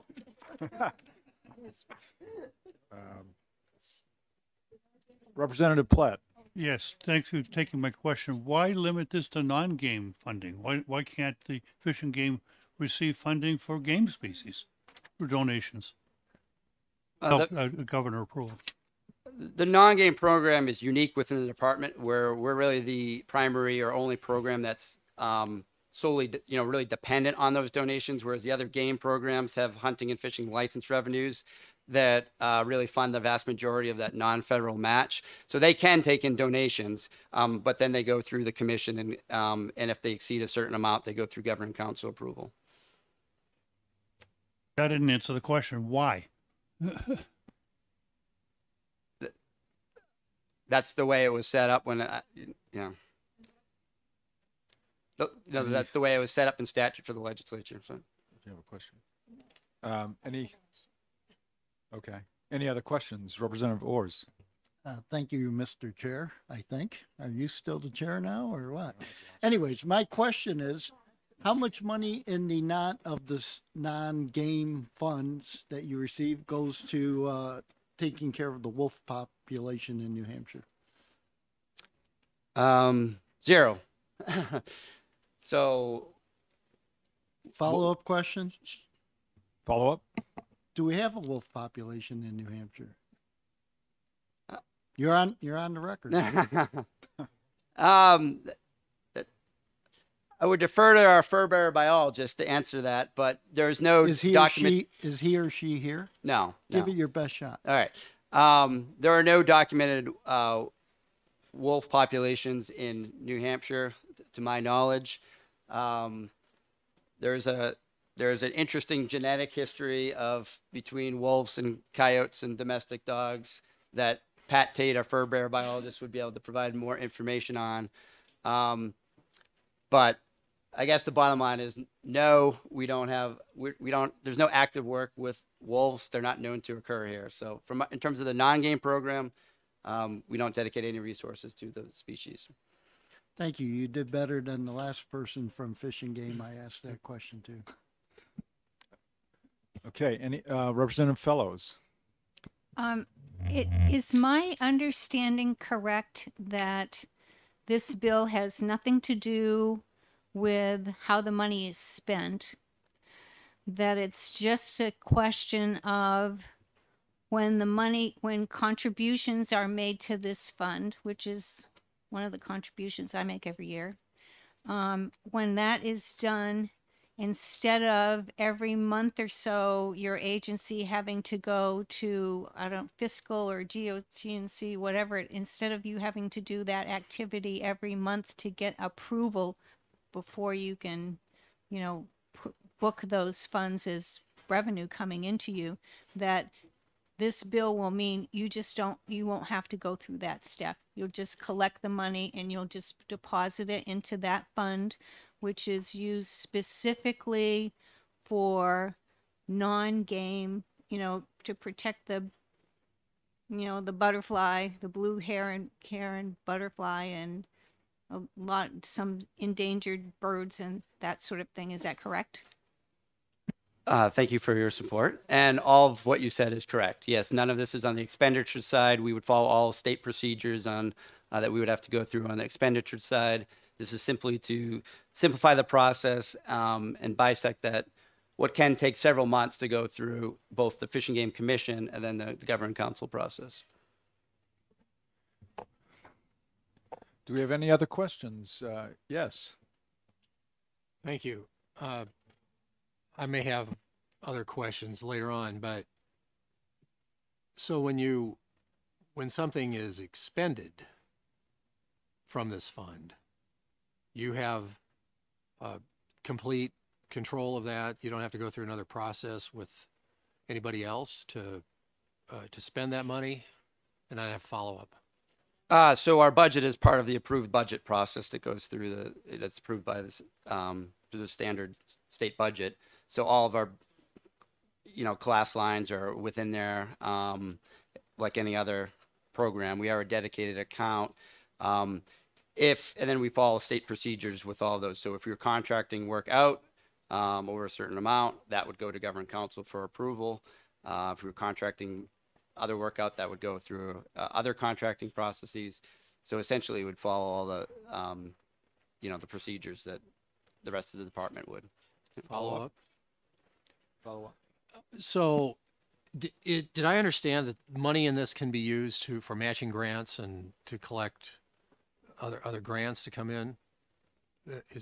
Did I hear that, or am I making that up? Yeah, so the way that the non-game program was established was that if we were successful in raising private donations, the state general fund would contribute a matching $1 to $1 up to $50,000 when the program was established, and then that was up to $100,000, I think, in 2017.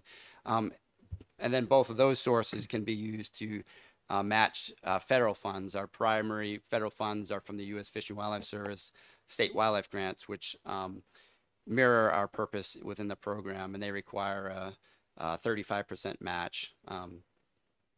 Follow-up? Thank you. Follow-up. So you alerted me there when you said the state general fund, but you can match federal or any other private foundation money and all that sort of thing with the money with this. Use this as a match. I mean, use this to get a match from. Yes. Okay, from any other source, nonprofit or state or federal. If that's if it's public, I suppose. Right. If it's eligible for that source, usually for us, it's a federal grant that requires a certain matching percentage. Thank you. Anybody have anything else? Okay, seeing none, thank you very much. Thank you. I don't have any more pink cards. Is there anyone else who would like to speak on SB 17?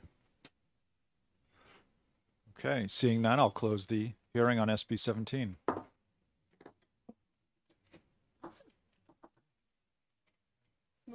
If you wanted a work session, I could give you a history of what happened to the Fish and Game funds. Really? All right. Well, Yeah, I was here when they still had about 40 funds. Really? And they consolidated them. All right. I guess we have 10 minutes until the next hearing will start at 1:30. SB 191.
Good afternoon. The time being 1:30, we will now open the public hearing on Senate Bill 191, and we will recognize the Senator David Waters. Welcome. Oh, thank you, Madam Chair, members of the committee. Senator David Waters, District 4, to introduce Senate Bill 191 relative to road toll registration surcharges for electric vehicles. And what the bill does, and I guess I would prefer to call it kind of the fair share bill, pay your fair share bill.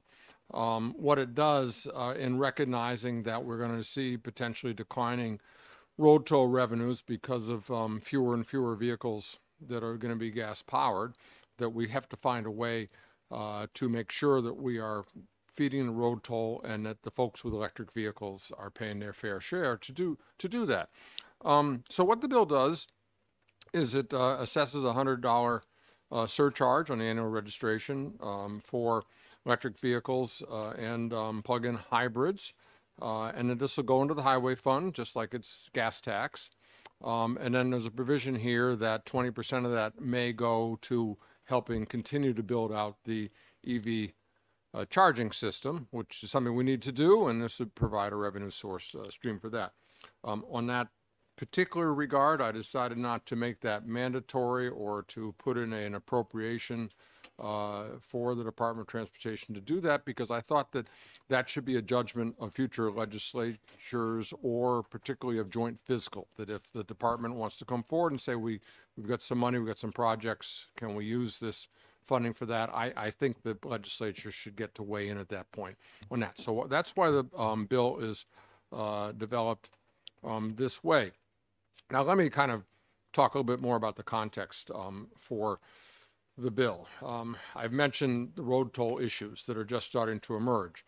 Now, right now, we only got about 1% or so of the vehicles in New Hampshire are electric vehicles, but it's increasing very rapidly.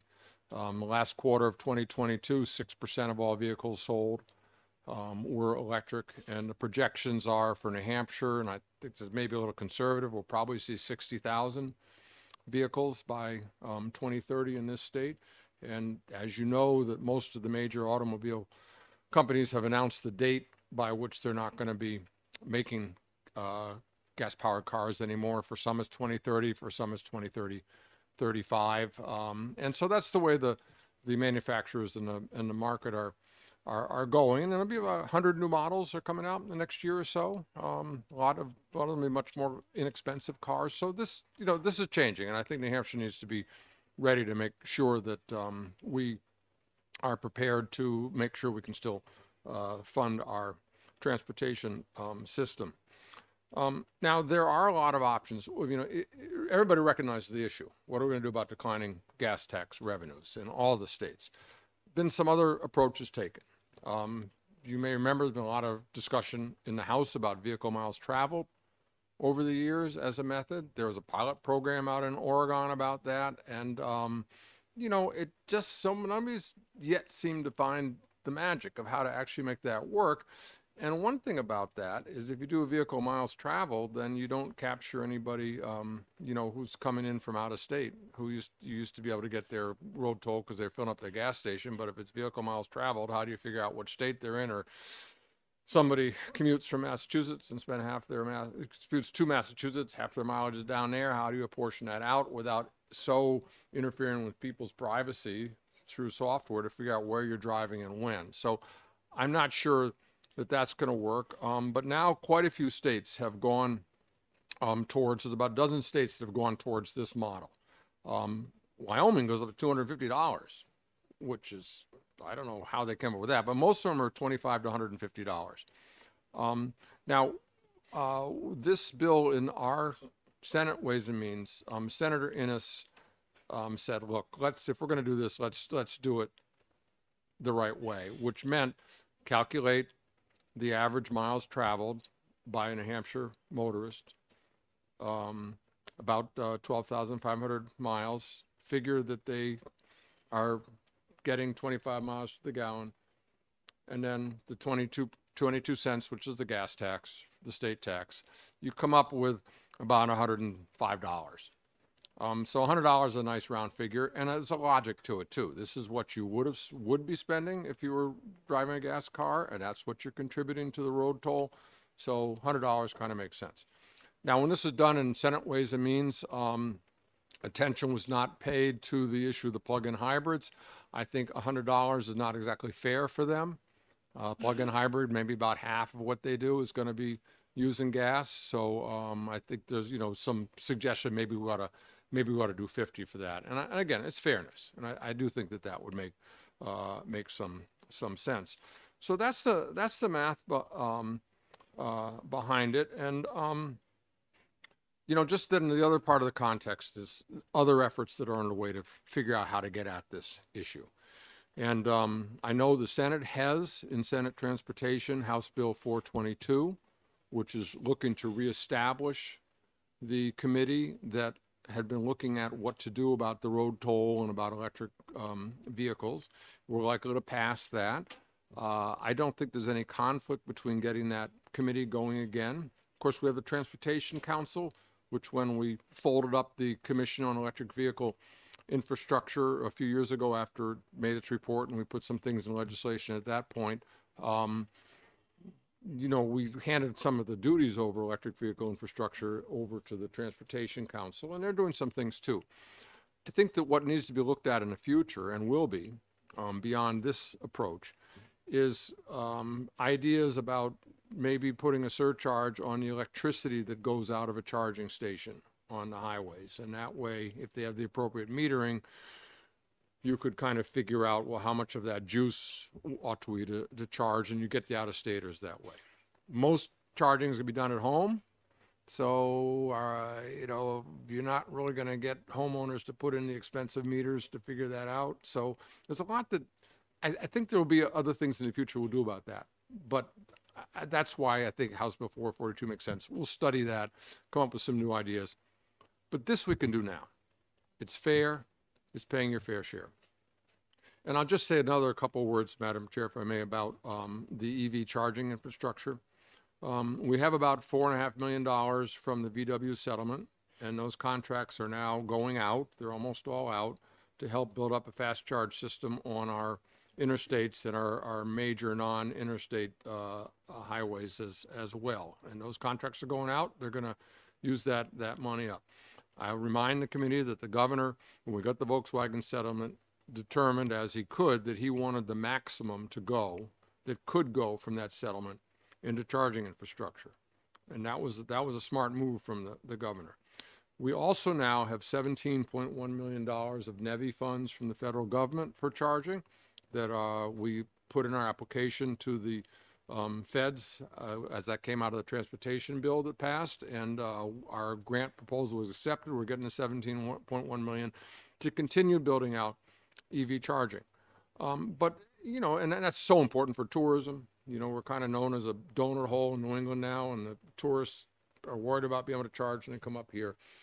So this is going to take care of a lot of that, but not all of it. So having a continuing fund so that we might be able to, at the discretion of the legislature in the future, put some more money into the charging infrastructure, that's probably a good way to go on that. So I hope I've given enough of the big picture and then the particular details of the bill, and glad to take any questions. Thank you, Senator. That was wonderful. Any questions? Yes, Representative Schamberg. Thank you, Madam Chair. Thank you, Senator. Yeah. Where did you say the 17.1 million is coming from? That was in the federal, thanks for your questions. That was in the federal transportation bill. Federal transportation. Yeah. Thank you very much. It's called a NEVI program, NEVI, and you have to put in a proposal to get the portion to your state. There is more money for charging infrastructure that is going to be on a grant basis, and we'll certainly be applying for more, but that's the way the federal dollars are coming. Representative Susan Almy, and then Representative Fellows. Thank you. I read, maybe it was even in the Senate notes, but I read that there was a requirement by the federal government that any chargers that come from the federal government cannot charge for the electricity. How is that going to work? Who's going to pay for it? Thanks for the question. And, there is some regulation around that. And I think that that presents kind of a difficulty. We're going to have to work that out. And that's why I think House Bill 442 is, when that committee gets set up again, is going to have to look at that. And I think it is all the more reason why we've got to do this. We can control this. If the feds are making some regulations about, you know, their charging infrastructure, fine, but this is going to take care of our road toll. And I think what's important about the road toll tool is that, remember, it's not just for the state highways, that the percentage goes to our municipalities. So this is a way of making sure our municipalities don't get starved for funding for their roads and local roads and bridges, because the road toll revenue is going down. Representative Phillips. Thank you, Madam Chair. I just have two questions. One of them, I didn't get how many states are already using this kind of fee? How many did you say? Yeah, a dozen have already done it. Thanks for your question. A dozen have already done it. Okay. There is a chart of those. I could have brought in copies, but there's a chart of those, of who's done what. There are several more states that have legislation in process this year, and I don't know where they're at, but as of the end of last year, we had 12, and the range was 25 to 150. Most of them fell in that range. Then Wyoming's kind of an outlier at 250. Mm-hmm.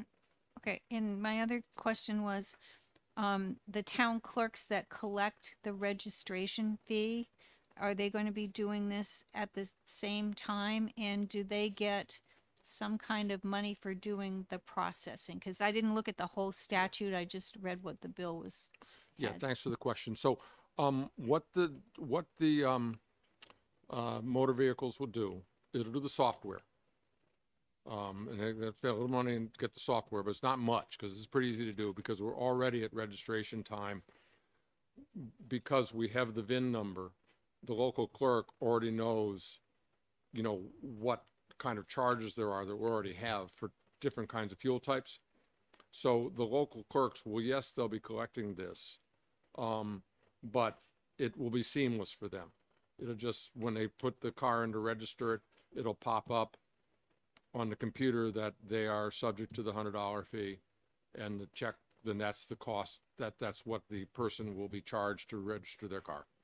So I don't think the fiscal note does not indicate any additional local expenditures for the clerks. Mm-hmm. I see lots of hands up. Representative Rochford. Yes, thank you, Madam Chair. Thank you, Senator. Yeah. Just a couple things that I just get a better idea of how this is going to work. So I've got kind of two questions in one. I'm going to ask them at the same time. So the first thing is as you talk about the building out the infrastructure and using some of these funds and some additional funds to build out the charging infrastructure, I guess I'm not clear on, is the state going to own these chargers after they're built, or are we just helping subsidize the construction of them? And then my second question is, it talks about the Department of Safety Division of Motor Vehicles shall determine necessary procedures for determining vehicles subject to the surcharge, which I think you explained pretty black and white. It's either plugs in or it doesn't. I didn't know if there was anything else in that we need to we're not. Thanks for your question. On the second one first, this is pretty automatic. I think we're going to be hearing from the folks about just how it works now, but basically the VIN number will pop up just what you are and what you ought to be charged, because we have differential charges for the type of fuel now, right, on registration. Then in terms of ownership of these, this is generally a grant program, and then we find a place that's, you know, if you drive up 93 and you go to the Common Man there, I mean, those are Teslas in there, but you know, the ones we're building, it's usually somebody at a rest stop or at an exit says we want them here. So then the grant goes to cover those costs. But the ownership, I'm not exactly sure how the ownership is at that point. I believe that the ownership is at the folks who are you know, putting that are there, and their operations. So I think there's a handoff there, but I think I may be corrected on that. But I don't think the state wants to be in the business of owning zillions of charges around here and maintaining them. No, that's a handoff. Okay, I think I'll just keep going around the room, if you don't mind. Other hands. Yes, Representative Ames. Thank you. Thank you. You said that probably a $50 roughly charge for hybrids would be, I think you used the word more fair, Are you looking to us to consider amending this bill? Yeah, that's what thank you're you. bringing, And bringing up. I think there's some interest in doing that on the committee. Yeah. From Representative Plitt. Yeah. I have volunteered. Yeah. Glad to hear it. Representative Susan Olney. Thank you. On why not normal hybrids, which I think there are a lot more of. On it would be somewhat lower, I think. I think I get about 30 to 40%, but then I go over mountains in the winter. And Yeah, that yeah. brings it down. Thanks for the question. The calculation there is that if you're plug-in, you're using juice instead of gas, and that's pretty clear.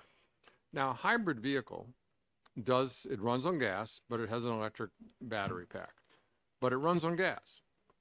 And there are some cars that aren't hybrid that get equivalent gas mileage or even better than a hybrid. So I'm thinking we don't penalize people for having a fuel efficient car, and if it happened to be a hybrid or just be a very efficient gas car, I think they're not pulling juice, they're paying the road toll. So that's why it's this way. Representative Janigian. Thank you, Madam Chair. Thank you for taking my question. You mentioned that it's possible that, especially with the federal funding, that maybe some of these chargers would put in a rest area and things like that. As far as I know, rest areas are owned by the state. And it seems like we would need to solve the problem of ownership, because as you said, the state, and I agree with you, I don't want the state in the business of maintaining charging stations. So it seems like we need, do you agree that we might need a solution within this bill before it can move forward? Otherwise, we're potentially letting a build out happen and we don't know who owns it and who's maintaining it. Thanks for that question. You know, I think I misspoke a little. I'm not talking about just, rest stops on the highway. On 95 and on 93, we actually sold those areas to the folks like Common Man, and then on 95, it's other business entities so that they could set up commercial operations because the state can't do that. The other places that are in the program now that are getting the funding is flowing to are off the highway at an exit. And those are commercial properties who want to host these for a variety of reasons. And I think that you'll be hearing from the people who are running those programs that how they handle all those issues of construction ownership and the grant funding for them. I would say in this bill, Representative, the core to this bill is the fair share. If you have an electric vehicle, that you support the road toll and the highway fund for the state roads and for municipal roads and bridges. If there is a desire to use some of the funding, up to 20%, for the charging infrastructure, we have programs in DES and DOT which are managing how that money would get used and dealing with all the issues you're raising. If that happens, you know what I'm saying? It's not the shall, it's a may here. So, but we do have in DOT and DES, because of these existing programs, DES runs the Volkswagen side of things, so that's the way that settlement was done. DOT is now dealing with the NEVI funding. So they've got this set up of, if it goes that way, and a pot of money might be coming out of the DOT to go into that purpose. I think that's how they deal with those things, and that's why I don't think it was necessary to do them in here. I'm going to take a turn. Here's my question. I understand the fairness concept, but is the juice worth the squeeze? This is not raising much money in the grand scheme of things. And do you think we're kind of penalizing people who are trying to be environmentally friendly by then making them pay this, and we're not really actually putting a lot of money into the transportation fund? Your thoughts? Thanks for the question, and it's really a two-part question. It's not much now, but wait a few years. We're going to hit the point where 25, 30, then 50% of new car sales are going to be electric, and eventually it's going to be almost 100%. We're on that path. And so now cars last a long time. We're going to have a gas-powered fleet in the state for a long time. But the transition is going to be underway, and every year that goes by, we're going to lose more and more revenue potentially out of the road toll. So this is why, you know, if it's 800,000 the first year, you know, well, that means something, but it's going to grow. It's going to grow. I was just looking at it. It looks like 400,000 at the $100 mark. So if we actually amend it, well, this takes effect January 1, 2024. So for 2024. Yeah, you it's see, fiscal because year. it's a Okay. half year. You Gotcha. see, the, Okay. but you see the $800,000 and then the 400. And that's at the $100. Yeah, and Yeah, that's okay. that's just because you know, Yep. you got the registrations or people's date of month of birth, and so it'll when it kicks in at this point, given the number of them registered now, it'll be about 800, but it's going to grow fast. And you did have a second part of your question. Oh, about fairness issue for the people who made a good gesture to get an electric vehicle. Now, And because I was always told that electric vehicles were more expensive up front. Is that, I don't know if that's true, but. you know, it's interesting because you know, when Norm Major and I, Representative Major and I, tried to do a lot of these things over many years, and a few years ago, the electric car owners came in with that argument and said, "Wait a minute, we're the good guys, right? And now you're going to penalize us." And that's changed. Now this is supported. There's a record, and I think you're going to hear that from subsequent testimony here, and that people do want to pay their fair share. And let me say too, the price point of electric vehicles, higher end models being more expensive than gas powered, we're just about crossed that threshold. And 100 new vehicles coming out, there's a lot of them to be lower, lower cost. And by the way, you know, today's the 18th, and a new list's come out of which cars get the $7,500 federal rebate of the cost of the car. And you're telling me the feds are giving you $7,500 and you can't kick $100 into New Hampshire? Well, please. I'm sorry. I'm getting beyond my rational discourse on the bill, but that's the way I feel. But that's good to know. Representative Platt, I'm sorry, I took your turn. Go for it. Problem. Thank you for taking my question. Yeah. The gravamen of this bill is to $100 or $50 for PHEVs to pay a fair share. In this, though, is some wording about supporting build out of infrastructure, charging infrastructure. There's also federal money. Will that discourage a private program of these chargers? I could see gas stations being replaced with electric charging stations over time. Thanks for the question. I don't think that the price point really works yet for the private build out. And that's why there's the federal effort to get 500,000 chargers out there. And I think that for us as a state, in terms of policy, what the governor and others have been committed to is realizing that we've got to get the basics done for the tourism industry, and for the auto industry is really concerned because they want to sell these cars. And by the way, it's about the only kind of cars they're going to be able to sell pretty soon. They want to be able to tell their customers that, yeah, you're going to be able to charge if you don't have a home charger. So that, you know, I think those factors are there. Will we get to the point where the charging infrastructure is, you know, the prices come down sufficiently that there'll be more? Yeah, we heard, you know, in the commission we had on EV infrastructure, we had the gas station and the convenience store owners come in, and they're real interested in what this transition. And, you know, they kind of like charging because, let's say it takes 10 minutes, 15 minutes for some cars to get up to the 80% charge on a fast charge. Well, what are they going to do? They're going to go into the store and buy something, right? And so I think these are questions that will be answered over time. But for right now, this is something we can do to make sure we have the road toll. And then if it looks like it's a good investment for us to put some of this money into the chargers, that's something that joint fiscal and the legislature can decide, because it's just a may here. All right, we'll keep going around this corner. Representative Bolton. Thank you, Madam Chair. Thank you, Senator.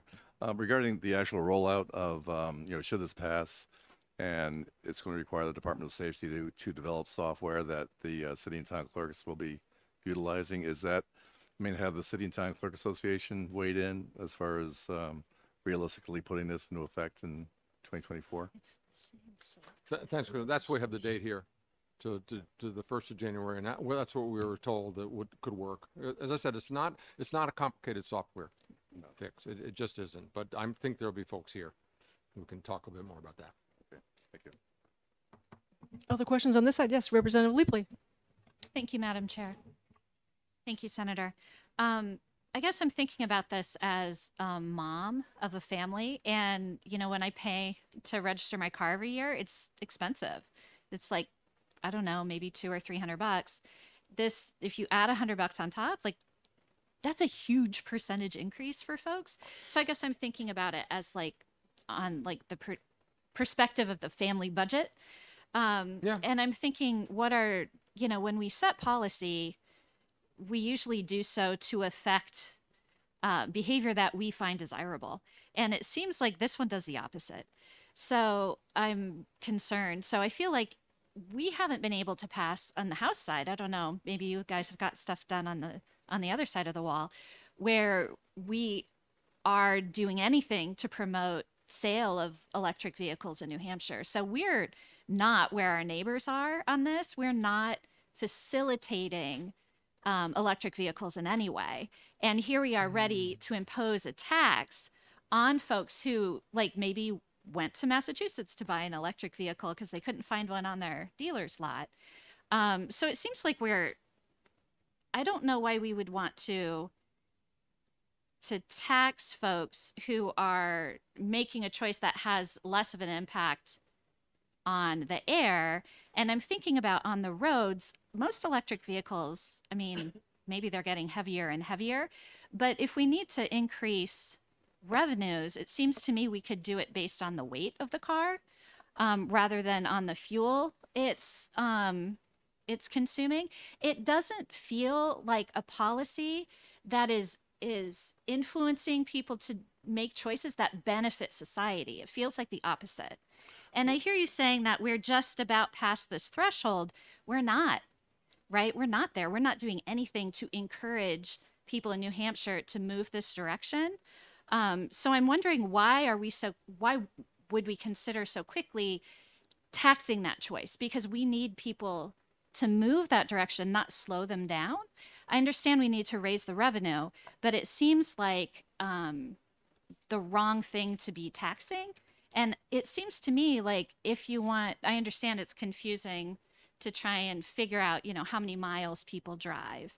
But if I don't drive a lot and I choose to buy an electric vehicle, I'm really being charged a lot for that. It seems like we could catch this on the how much does your vehicle weigh, and we could catch it on, the toll end.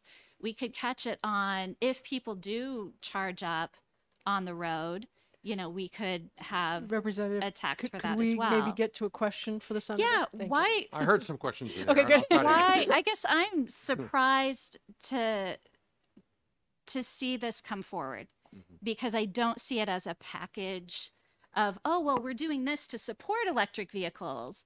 And so then it seems fair, right? So I guess I don't see it as paying your fair share. It feels unfair and like it doesn't promote behavior we want to see. So can you help me? Yeah, I'll try. Because clearly I'm missing something. So can you help me get to where you are? Thank you. Thank you. And as I said, I think you're going to hear from folks who very much are advocates for electric vehicles and have a lot to do with the people who have made the choice of buying one, and the psychology of that and the costs and so on. To answer, a couple questions there. I'll try my best to answer them. If you have bought one of these cars, you're going to be saving about $100 a year on gas tax. That's, 12,000 miles a year. Yes, there are people who drive less. There are people who drive a whole lot more, but that's the average for the state. And if that's 25 gallons on an average, fuel efficiency, or 25 miles to the gallon, you do the math, and you 22 cent for the state gas tax, and it's $100.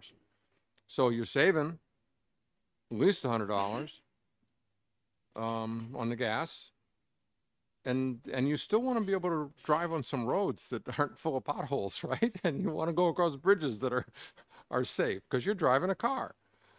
So I think that the fairness argument really does work, and I don't think it does anything to really discourage folks. As I said, you're getting a $7,500 rebate to buy one of these things. You're saving money from the get-go. You're also saving a lot of money on repair on one of these vehicles, a lot of money, because there's just very little. You replace the tires and a few other things, and there's not much else you have to repair one of these vehicles, so the cost of ownership over the lifetime of the car is way down as well. So there's a lot of financial parts on that. In terms of the fairness, I mean, I will say it is Senator Innes, so you cannot find a more conservative person, and there we are in Ways and Means, and this came through unanimously, that committee, with his amendment to do it this way, and unanimously through the Senate. So I mean, look, I don't like charging fees either. I don't like taxes either. I mean, you heard it from a Democrat, okay? But I've been on transportation since I've been in the Senate, and we have struggled to fund our roads. And now we're facing this transitional time, and it is coming. The dealers in New Hampshire are selling these vehicles, and it's coming. It's going to be faster and faster. In terms of the weight argument, we already do have weight differentials for classes of vehicles, but passenger cars, yes, some of these vehicles are heavier, but with the reduction in the weight of battery packs and the cost of vehicles, there's going to be several vehicles. There are some now under $30,000. There's going to be a whole lot of these vehicles under $30,000. There are imports that are at $12,000 for an electric vehicle, 5-seater with a 200-mile range. I mean, there's going to be a lot of lower cost ones that they don't weigh as much. So I'm not sure we can catch it that way. We do that with trucks now and passenger vehicles, but I guess I don't see an alternative than doing it this way. And I don't think I answer your questions, because I share them, but I think that's the practicality of this policy, and doing it this way, I think, can be called a fairness. And I just gently would like to remind committee members that in a public hearing situation, we're not here to debate. Yeah. And we're here to ask factual questions on why they chose to do certain things in their bills. So I thank you for accommodating us. And I do think we will have, I know there are other pink cards, and there are folks who, yes, and we can certainly DMV offline and have many more conversations about this, or we can certainly schedule a work session, and maybe you could participate in that. Thank you again for your I have accommodation. a follow-up question. Okay. That We would have be- other hands, though. So let me Okay. address some other people, and then we'll come back to you. Representative Spilsbury. Thank you, Madam Chair. Without implying that I'm endorsing this approach, I'm wondering whether you would support the idea of abandoning the gas tax on all cars and amending this bill to apply a $100 surcharge to the registration of all vehicles, regardless of what their fuel is. Well, thanks for your question. And, I think we're going to face that kind of issue in the kind of larger existential question about what do we do about the gas tax at some point in time. That's a big question.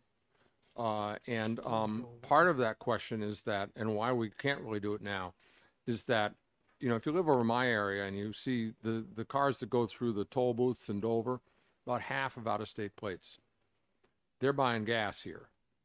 If we right now got rid of the gas tax, we would not pick up any of that revenue.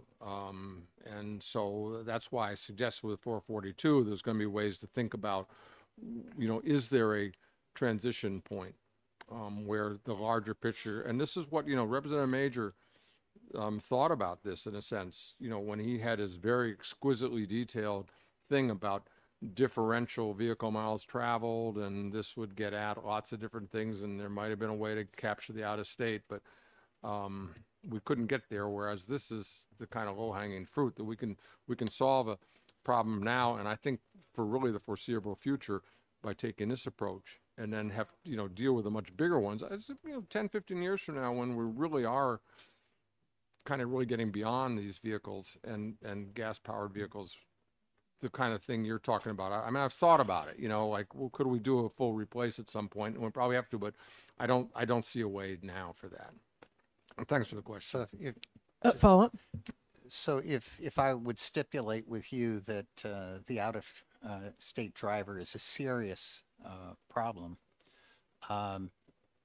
then this approach to dealing with the electric vehicles doesn't address it. Thanks for the question. I think that it could in time, but I think these are policy issues that are so complex that it's going to take a lot of work in the legislature, and also looking to other states. I'm looking at other states all the time, and as I said, I don't see anybody who's found a better way to go at this point in time than this approach. All right, I saw some more hands on this side of the room. Representative Orrs. Thank you, Madam Chair. Thank you, Senator. So, first of all, I thought the hybrid vehicles like the Prius charge their batteries by themselves. Is that true? Yeah, thanks for the question. And they're not in this bill. It's plug-ins and then plug-in hybrids. The Prius is not a plug-in vehicle. It's using gas to generate the electricity in the vehicle. And they're using gas, so they're not in this bill. Okay, so that shows you how little I knew. I thought all hybrids were gas. The gas was powering the batteries back up, recharging the batteries. Tell you what, you could come out and see my car. It's a plug-in hybrid. It gets about 40 miles, 45 miles on a charge. And after that charge is done, then the gas engine kicks in like a regular hybrid, and I run on gas to charge up the battery to run the car. Great. Yeah, I a might need full a ride. plug-in is no gas at all. It's all electric. Okay, very good. I might need a ride home, so I'm going to follow you out. My follow-up question, please.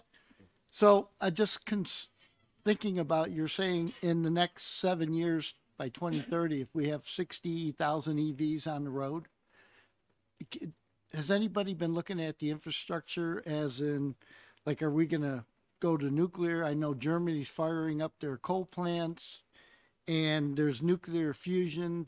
That's an idea that's out there. So I was wondering if, like, you and Representative Major or somebody, are they looking at that? So if and when we get there, the infrastructure is there? Because I'm looking at buying one of these vehicles, so I'd like to know. Thanks for the question. And, it's actually is related to the bill. And if we're going to have charging and we're going to have these vehicles, are we going to have the electricity for them? And the utilities answer that with yes. We are electrifying transportation. We are going to be electrifying a lot of other things in the economy. And for New England in particular, what's going to help us get there is offshore wind. I'm chair of our New Hampshire Offshore Wind and Port Development. The governor is all in on offshore wind. 3.2 gigawatts of power. The auction for the lease area is going to take place very soon, and that's 3 Seabrooks, and up and down the East Coast, that's what's being developed. So I'm quite sure we're going to have the power supply. Whether there'll be some small scale nuclear thrown in, or hydrogen generation. I mean, lots of things. But I think that the planning is underway, that we know we've got to do this because the fleet is going to go electric. We've got to have the charging, we've got to have the electricity, and we've got to pave the roads. So that's what this bill does. Very good. Thank you. Yeah. Okay, we'll go back around. Representative Liebley. Yes. Thank you. I just was wondering, as you discussed the bill, if you discussed other implications. I'm thinking of two. For example, I'd like to know if, what kind of answers you came up with when you considered this. So I'm thinking, I think as my car gets older, I pay less to register my car, but it seems like this would be steady, would hold, it would be $100, which obviously the value of $100 goes down over time, but it would still mean I have to pay quite a bit more to register my car. The other part of that is I'm thinking people in my neighborhood mostly drive used cars, right? Because it's a working class neighborhood. And I'm thinking, if as soon as you go to an electric car, you're going to have to pay $100 more every single year to register your car. It seems to me like that is going to influence the used car market, right? So if part of what we want to do as a society is think about the transition and getting that transition at least not slowing the transition down. I'm wondering if you discussed how charging a fee like that would impact the used market and gas versus electric vehicle used market. Well, thanks for the question. I'm not a car dealer, and I know there's a lot of talk around, we look at over the last year, the used car market, new car market, pricing and so on and so forth. But I'll come back to this, two things. If you, at some point, your used car, you're going to get another car, whether you buy a used electric car or you buy a new electric car, you're going to be saving thousands of dollars a year on gas. So there's that. The calculation is here on the 22 cents a gallon that goes to the gas tax. Gas is not 22 cents a gallon, right?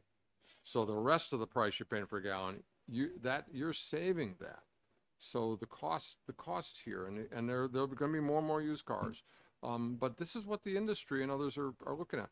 But for us, we have to worry, and it's our responsibility to worry about how we're going to pave our roads and how we're going to get money to our municipalities. And if the gas tax is going to go away, what do we do? Well, this is why I have the bill. The follow-up to that is just, again, I guess I'm thinking about it from a poor folks perspective, because my neighborhood, like I said, is really working class. And, sure, there's you buy a new car, there's a lot of benefits to that, but the upfront cost is very high. So the secondary question is, this bill doesn't push the 20% for investment in electric stations, but I'm also thinking in my neighborhood, if you're renting an apartment, it's very unlikely that you're going to be able to plug in at home, right? It's very unlikely that you're going to be able to choose to put solar panels on your house. So I'm wondering, just thinking about folks, how this structure is going to happen, because if we're not like definitely investing 20% in a structure, and it sounds like we haven't really talked about what that structure is going to look like. So as we move forward, I guess I'm just wondering if you know what that looks like for folks to plug in and charge if they live in an apartment. There are very extensive planning has been undertaken at the governor's behest and through the commissions that is set up and through DES and what is required by the federal government for planning for charging infrastructure. I think we have good plans on that. In terms of the availability of charging, there are other bills in the legislature that are going to try to make sure that folks who are renters can have opportunity to charge their cars. We have community solar that has passed and been in operation for a while, which ensures that the benefits of low-cost solar energy are also going to low-income folks. So your questions point to things that are really valid, and that's why I think the legislature has addressed them. Okay, this poor senator probably did not expect to take this much time. Would you entertain one more question from our ranking member? I'm here, and Thank I just you. think that the people who really know what they're talking about are behind me. Representative Almy, did you have a question? Thank you. It's about something that Sam Evans-Brown said in the Senate hearing on the cost of these chargers now seem to be connected to the pricing mechanism that costs more when they do a large amount of charging in a short time. And that is what all of the newer chargers are doing, is doing a lot of charging in a short time, so that the already high price of electricity is a lot higher when you charge, it sounds like, along the highway or wherever you have to plug in outside of your own house. Thanks for the question. And I'll do my best to provide some answers to it. And I don't know, maybe Sam's here or not, but he was addressing a kind of particular issue about time of use charging and the structure there. When we passed some legislation a few years ago about EV charging infrastructure, we did a lot of things in those bills. And one of it was to direct the PUC to open a docket on this time of use issue, so that there's a way to modulate the impact on the grid and demands, and then the use of demand charges so that it doesn't cripple in some ways this rolling out. And the PUC is acting on that, and they have actually made some things on it. In terms of charging infrastructure, you want fast chargers on the highways because people want to plug in, get up to 80% of their charge, which might be, getting back up to 200 or 300 miles that they can go on the charge in 10, 15, 20 minutes. I mean, that time is coming down with new technology all the time, but you need fast chargers on the highway. Elsewhere, level 2s, which are they are about, you can put in about 25 miles in an hour. That's what most people have at home. And if you just want to get a little bit of a charge, that's probably likely what, campgrounds and folks who don't want to make the big investment in an expensive level, the fast charge, which cost a lot because you've got to bring in the power supply and the chargers themselves are more expensive, but you can do pretty inexpensively, the chargers that are level 2s. You can also just plug these things into a socket. And you can do that with an extension cord. You only get maybe 5 or 6 miles per the hour in your charge. But if the car's going to be home for 12 or 14 hours after work until the next morning, you get some charging that way. So Representative Albany, there's a variety of charging infrastructure, and I think Sam was addressing the issues around the PUC and the charging structure for the fast charge system, and that is something that needs to be addressed, and I think the PUC is addressing it, and the power companies. But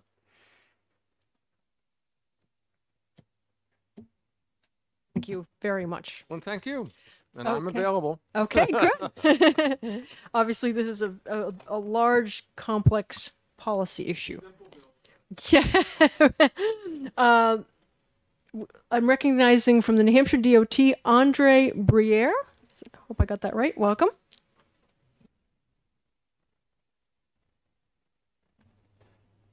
Afternoon, Madam Chair, members of the committee. Andre Briere, Deputy Commissioner, NHDOT. We testify in support of this bill for all the reasons given by Senator Waters. Primarily, we're looking at this from both a perspective of the long-term viability of the Highway Fund, of which we are the primary utilizer among state agencies, as well as an issue of fair contribution to the infrastructure, the construction and maintenance of which is critical and an economic engine of the state.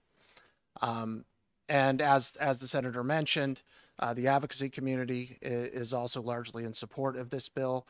We view this as an all of the above approach. This is certainly not the only way to tackle the fairness issue and the long-term contribution of EV operators to the highway infrastructure of the state.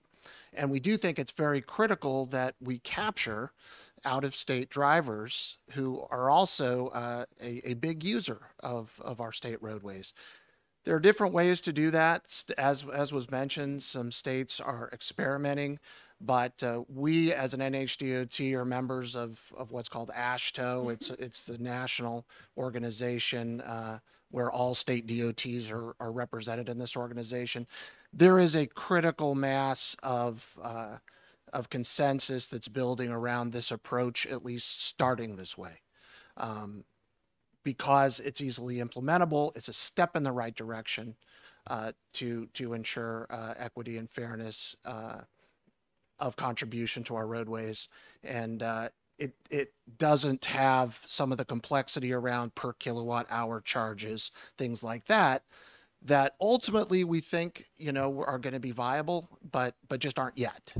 So that's the bulk of the rationale for our support. While I don't speak for the New Hampshire Transportation Council, the chairman, Jim Jalbert, has previously communicated to the legislature the Transportation Council's support for this bill as well.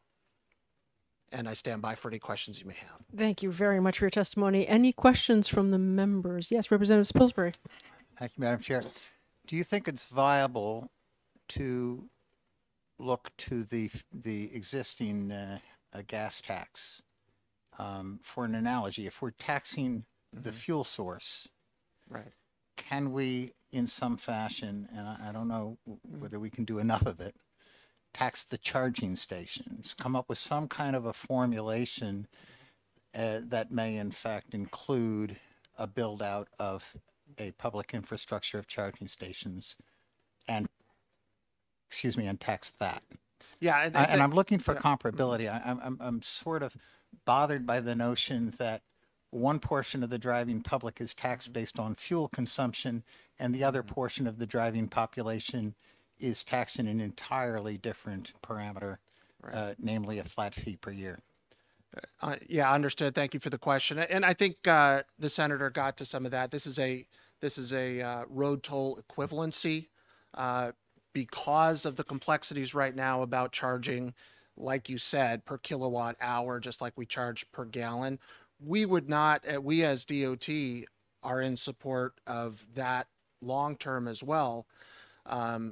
You know, which approach, combination of approaches you take, different states are experimenting with different ways to do it. Some states are doing both.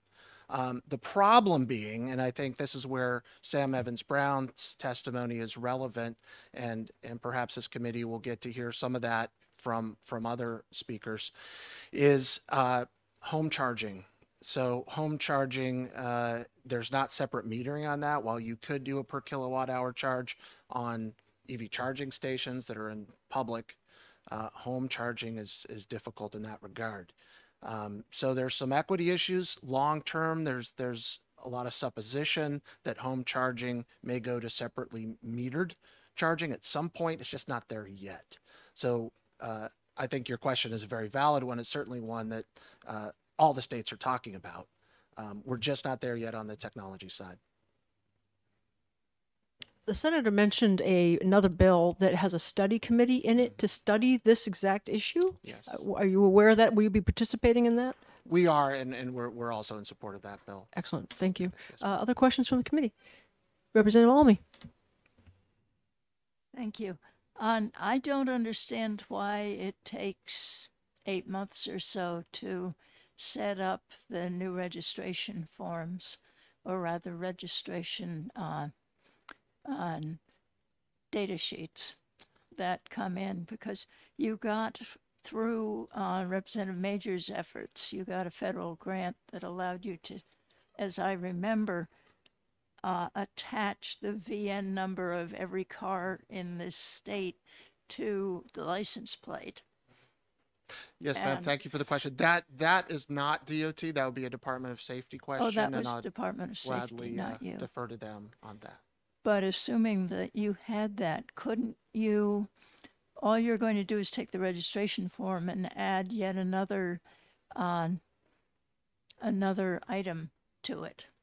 Right. I'm sorry. I can't speak to that. That's not in DOT's realm. Department of Safety collects. They're doing the registration form? Yes. Ah. Yes. So it DMV. wasn't DOT that was Yes, ma'am. hanging it up, I think I saw. Okay, other questions? Seeing none, thank you so much Thank for you your so much. testimony. Okay, the chair will recognize Gary Abbott from Associated General Contractors of New Hampshire. Welcome.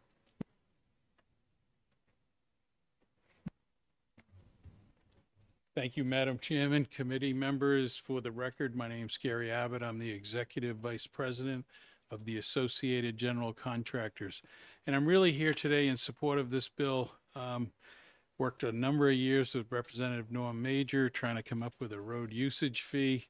And if you remember, there were many calculations, whether it was on the average of 20 miles to the gallon and then how far you went. And there was all kinds of layers to that. You know, we supported Norm's proposals, but we recognized they were somewhat complicated to implement and how to put in. And I think that's where the car registration and type of vehicle came in. But what I wanted to bring forward to you, and I think the senator did a great job, except I've been following the just flat fee for around the country. And I can tell you, so what I did sitting there is I decided to, on my phone, Google it a little bit. And I found back in 2019, there were 19 states, and they knew California in 2021 was going to adopt a $100 fee.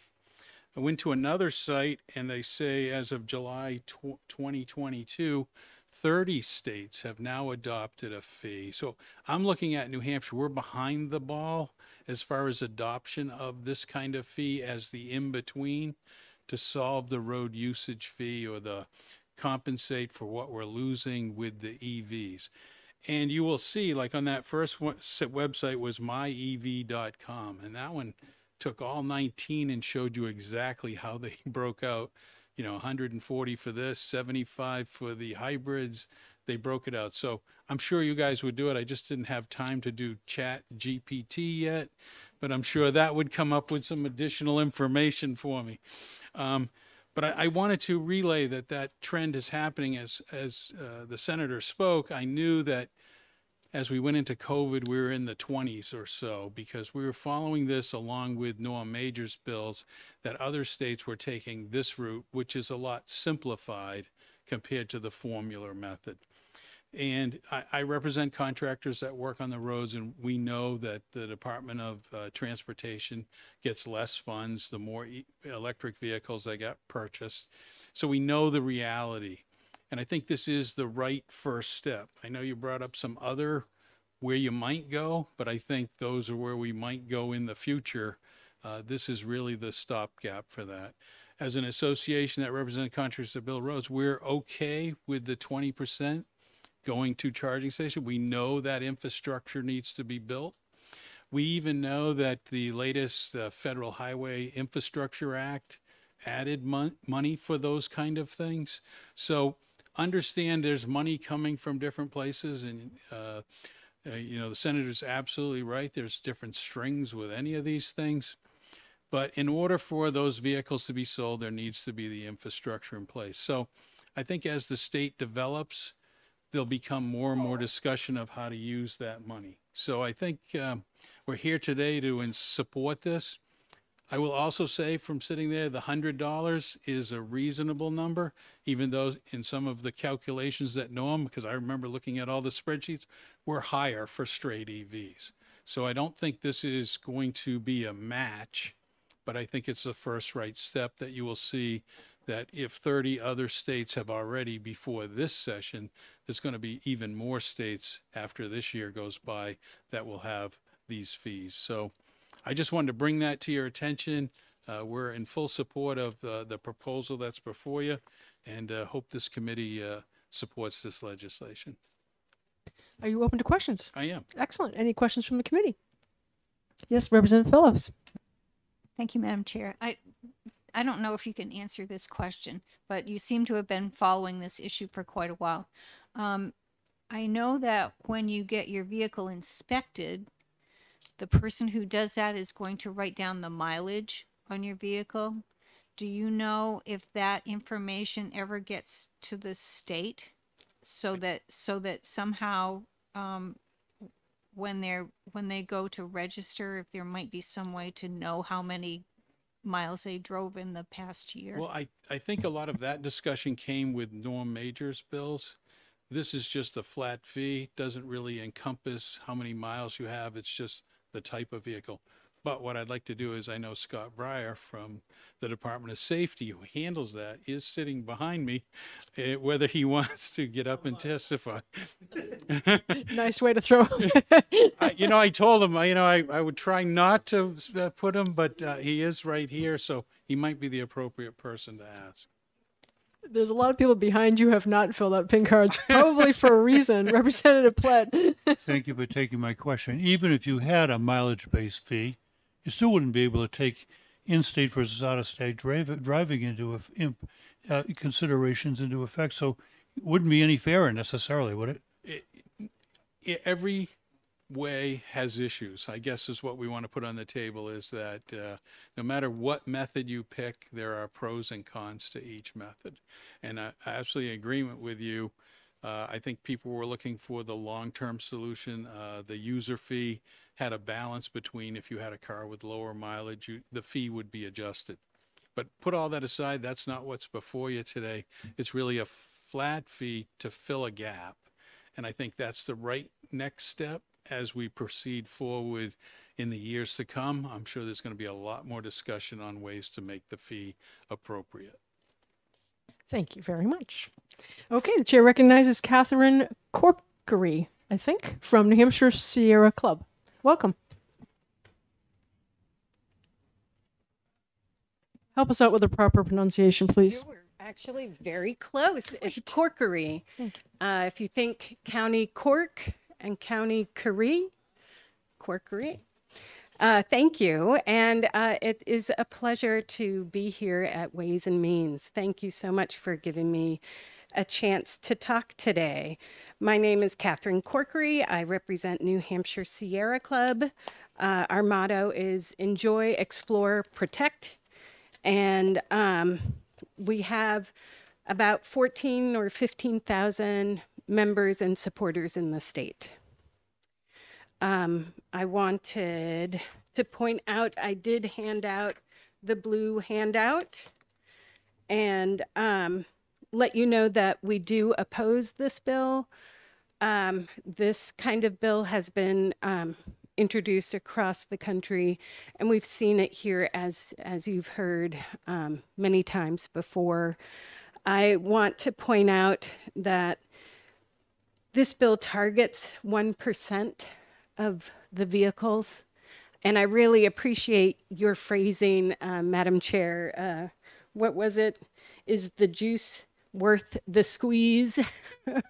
This is 1% of the vehicles out there. And we are taxing those people with a new tax. And it's $100 every year, as Representative Leapley pointed out. That really negates the benefits of an electric vehicle. They have, and I see Representative Almy and I have different views on this. The benefits of electric vehicles is public health. The emissions are drastically reduced, if not eliminated. And here in New Hampshire, the transportation sector is a huge source of air pollution in the state. And I wanted to point out that 8,000 vehicles at $100 a pop isn't going to build much of a road. And even with this $100 fee, this $100 tax, going to 20% will go to charging, but the rest goes into the gas tax. And you know better than I do how much actually goes to roads. You know that is sliced and diced. And to pretend that this bill is going to build roads, I think you're fooling. This bill is not recognizing the fact that the gas tax gets distributed to many, many important accounts. And I do appreciate what this bill presents. And I would suggest that instead of imposing it on the 1% of vehicles, let's put a floor on it. Let's wait until it actually represents 25% of the vehicles. I mean, I feel like this bill is a solution in search of a problem. And I really suggest that you look deeply in this bill. I will say, oh my gosh, my mom told me to talk about the things you like first, and I didn't do that. My apologies.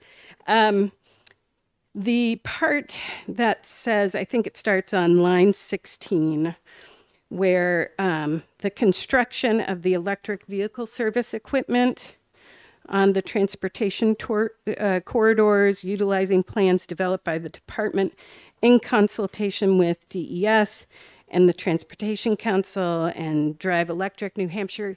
That's really great. I do support that piece of the bill.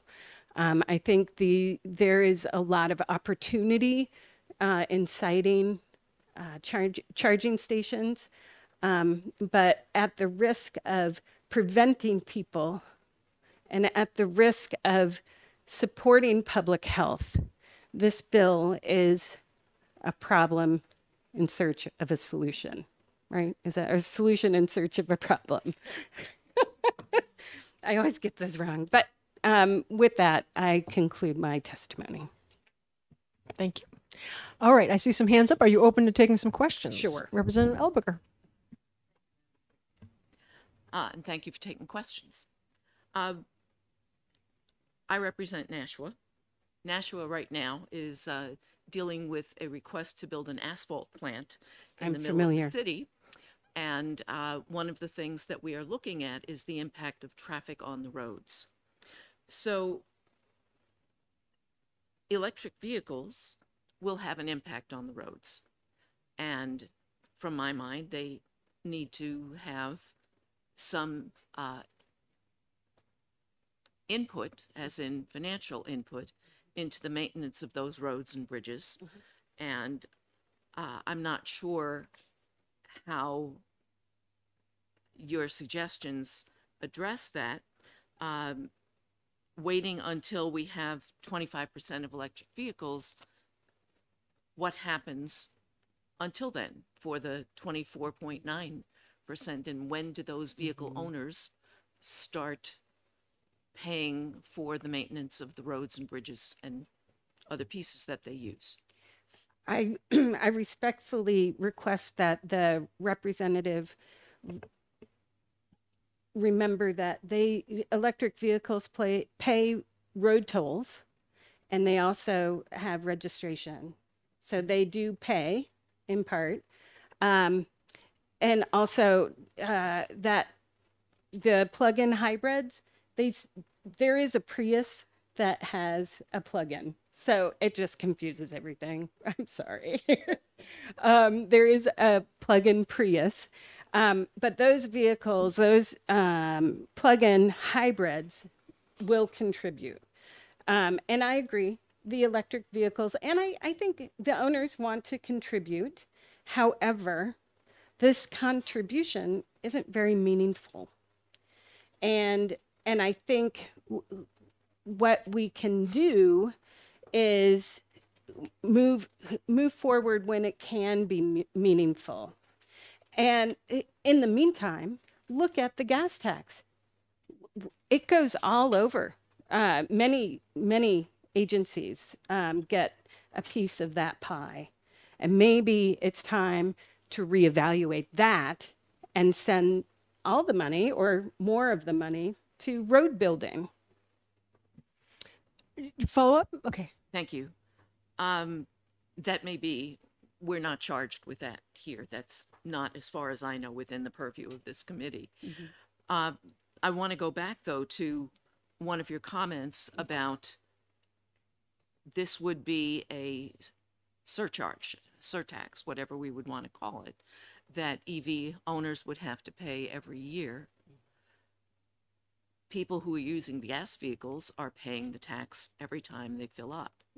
You know, I'm paying that, all of us here who drive gas vehicles do. So again, I'm wondering about why are we saying that it's okay to exempt one group of vehicle owners from supporting roads and bridges when we're not doing that with others? I think actually we are. The heavier vehicles and fleet vehicles do get discounts on their diesel and gas consumption. And I'm sure our friend who has been noted before can explain that in more detail. But heavier vehicles do more damage on the road, but they get waivers as well. So again, this is 8,000-ish vehicles. I don't think it's time yet for them to tax them $100 a year just yet. When they make up more of a percentage of the vehicle population, I think it would be appropriate. Okay, more questions. Representative Leapley. Thank you. I appreciate everyone who's come to testify. I'm doing my research over here. And in what I'm looking at, I don't see any other New England states. Do you happen to know if the other states in New England are taxing in this manner? And if so, which ones, and if it's at the same rate? I'm sorry, I don't have it on me right now, but I can certainly get it for you. I don't believe they are. And I do know when California instituted their tax, they also had a floor in which it triggered the tax, that they did not charge it until after they got a certain percentage. And that just went in, I think, last year or the year before. Thank you. Other questions over here? And over here. Yes, Representative Fellows. So thank you.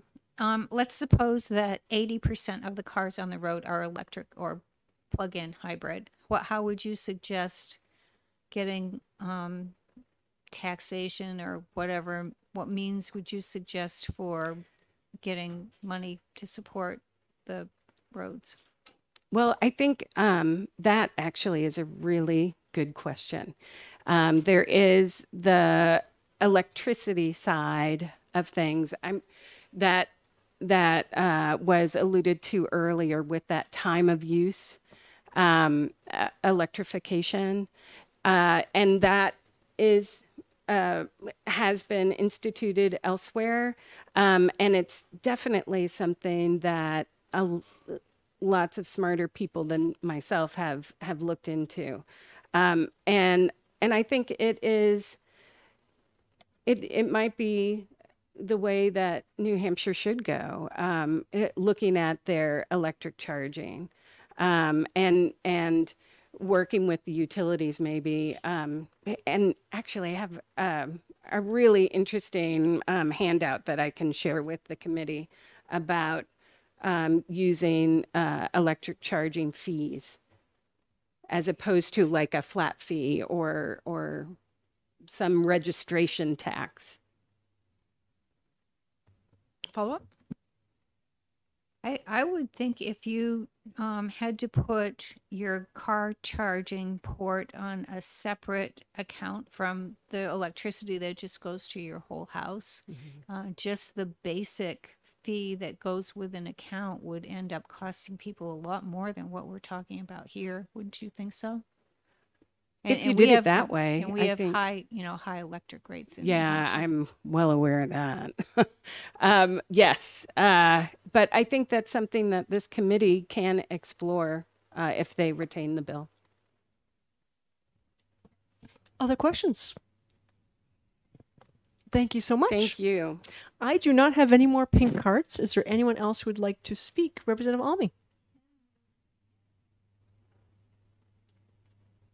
Can we get Scott to speak? I'd be happy to speak. Come on up if you're willing to. Well, and of course, before you leave, if you could fill out a pink card as well, that'd be helpful for our clerk. But come up. Thank you very much for accommodating us. Representative Almy, did you have questions? Yeah, I had two questions. One of them, it may be outside of your purview, but the one that I'm sure is in your purview is, could you explain the differing on miles per gallon on pennies per gallon tax? How much road toll brings in? How much? No. How? Sorry. On between large trucks, medium trucks, small trucks, and passenger cars, on how much each of them are taxed by the state at registration. Okay, I work for the Division Administration. I'm the administrator of the road toll. So I'm road toll administrator, which basically I administer the motor fuel, gasoline, diesel taxes, and the International Fuel Tax Agreement Program. Okay.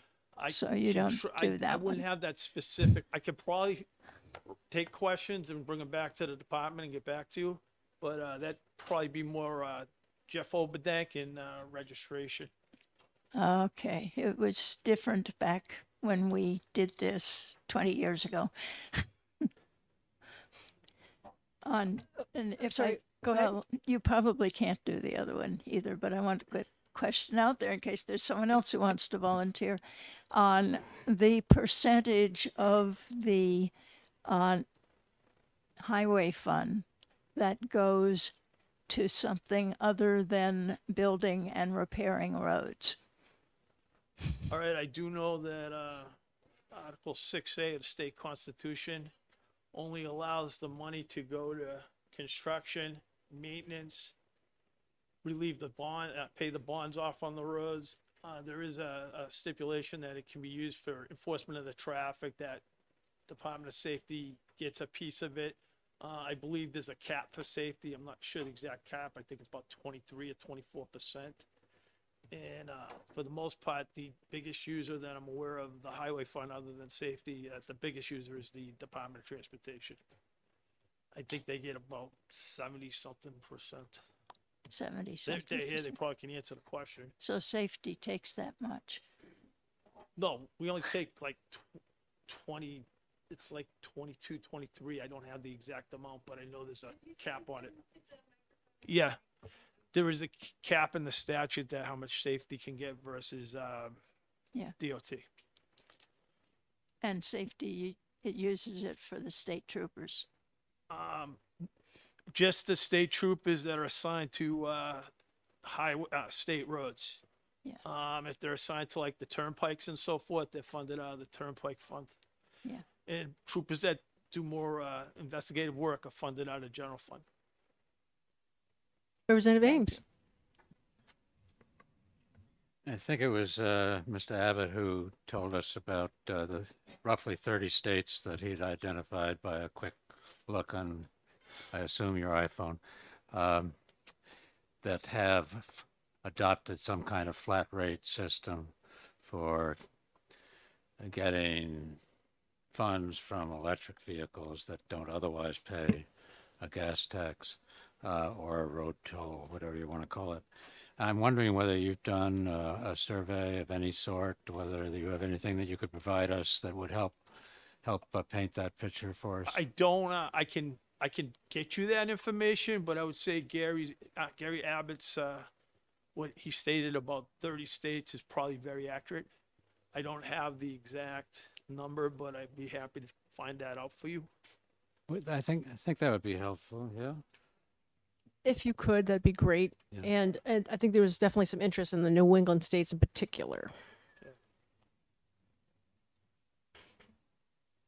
Representative Spilsbury. Thank you, Madam Chair. Am I correct that our road toll is currently 22 cents a gallon for gasoline? Road toll is 22.2 cents per gallon for gasoline, diesel. So it's the diesel's the price for same. gas, the same. And is there any other fuel product we apply that tax to? CNG, compressed natural gas, propane, and there are taxes on alternative fuels now. The only one. All of which go to the highway fund? Yes. Thank you. Representative Ames, did you have another No, question? I didn't. Anyone else?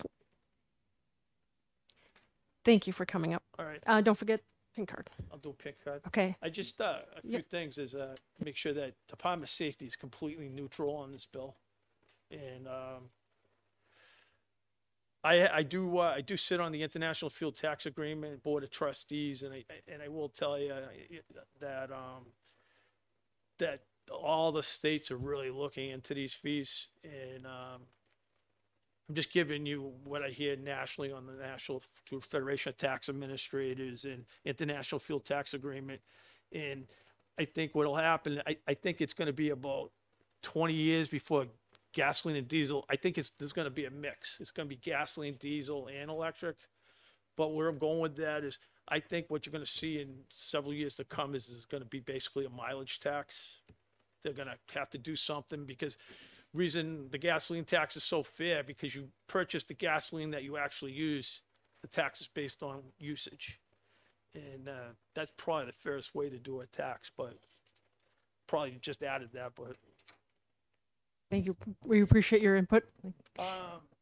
Just a quick question, who should I send when I get that information? Could you send it to me, and then I'll make sure everyone on the committee gets it. I will do that. Thank you. Appreciate that. And just so you know, guys, as a reminder, that is the typical format, is if you have a question, you run it through the chair, and then the information comes to the chair, and I send it back out. Just so that we don't bog our agencies down with too many little questions along the way. Okay, no more pink cards, so we will now close the public hearing on Senate Bill 191. And we are done for today, and I am planning to schedule a bunch of hearings next Tuesday and Wednesday, and we'll see if we're ready to do some exec sessions at that time as well. Obviously, we got a lot of information today. I kind of need to process it a little bit and see where we're at. Questions, comments? Yes, Representative Elber. Thank you, Madam Chair. I have received something, I hope I'm not the only one who got information about Senate 260 FN, and I don't know whether I was privileged to be the only one. You were not. I was not, and why we got it. Is that a fiscal note that you're talking about, or a bill? This is about the business profits tax.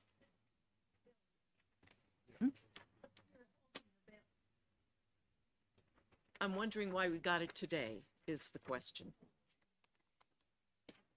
Maybe because it just got assigned to our committee. I don't know. We didn't get all of the bills from Senate all at once. We got some dribbling in after, so maybe that's why. I don't know.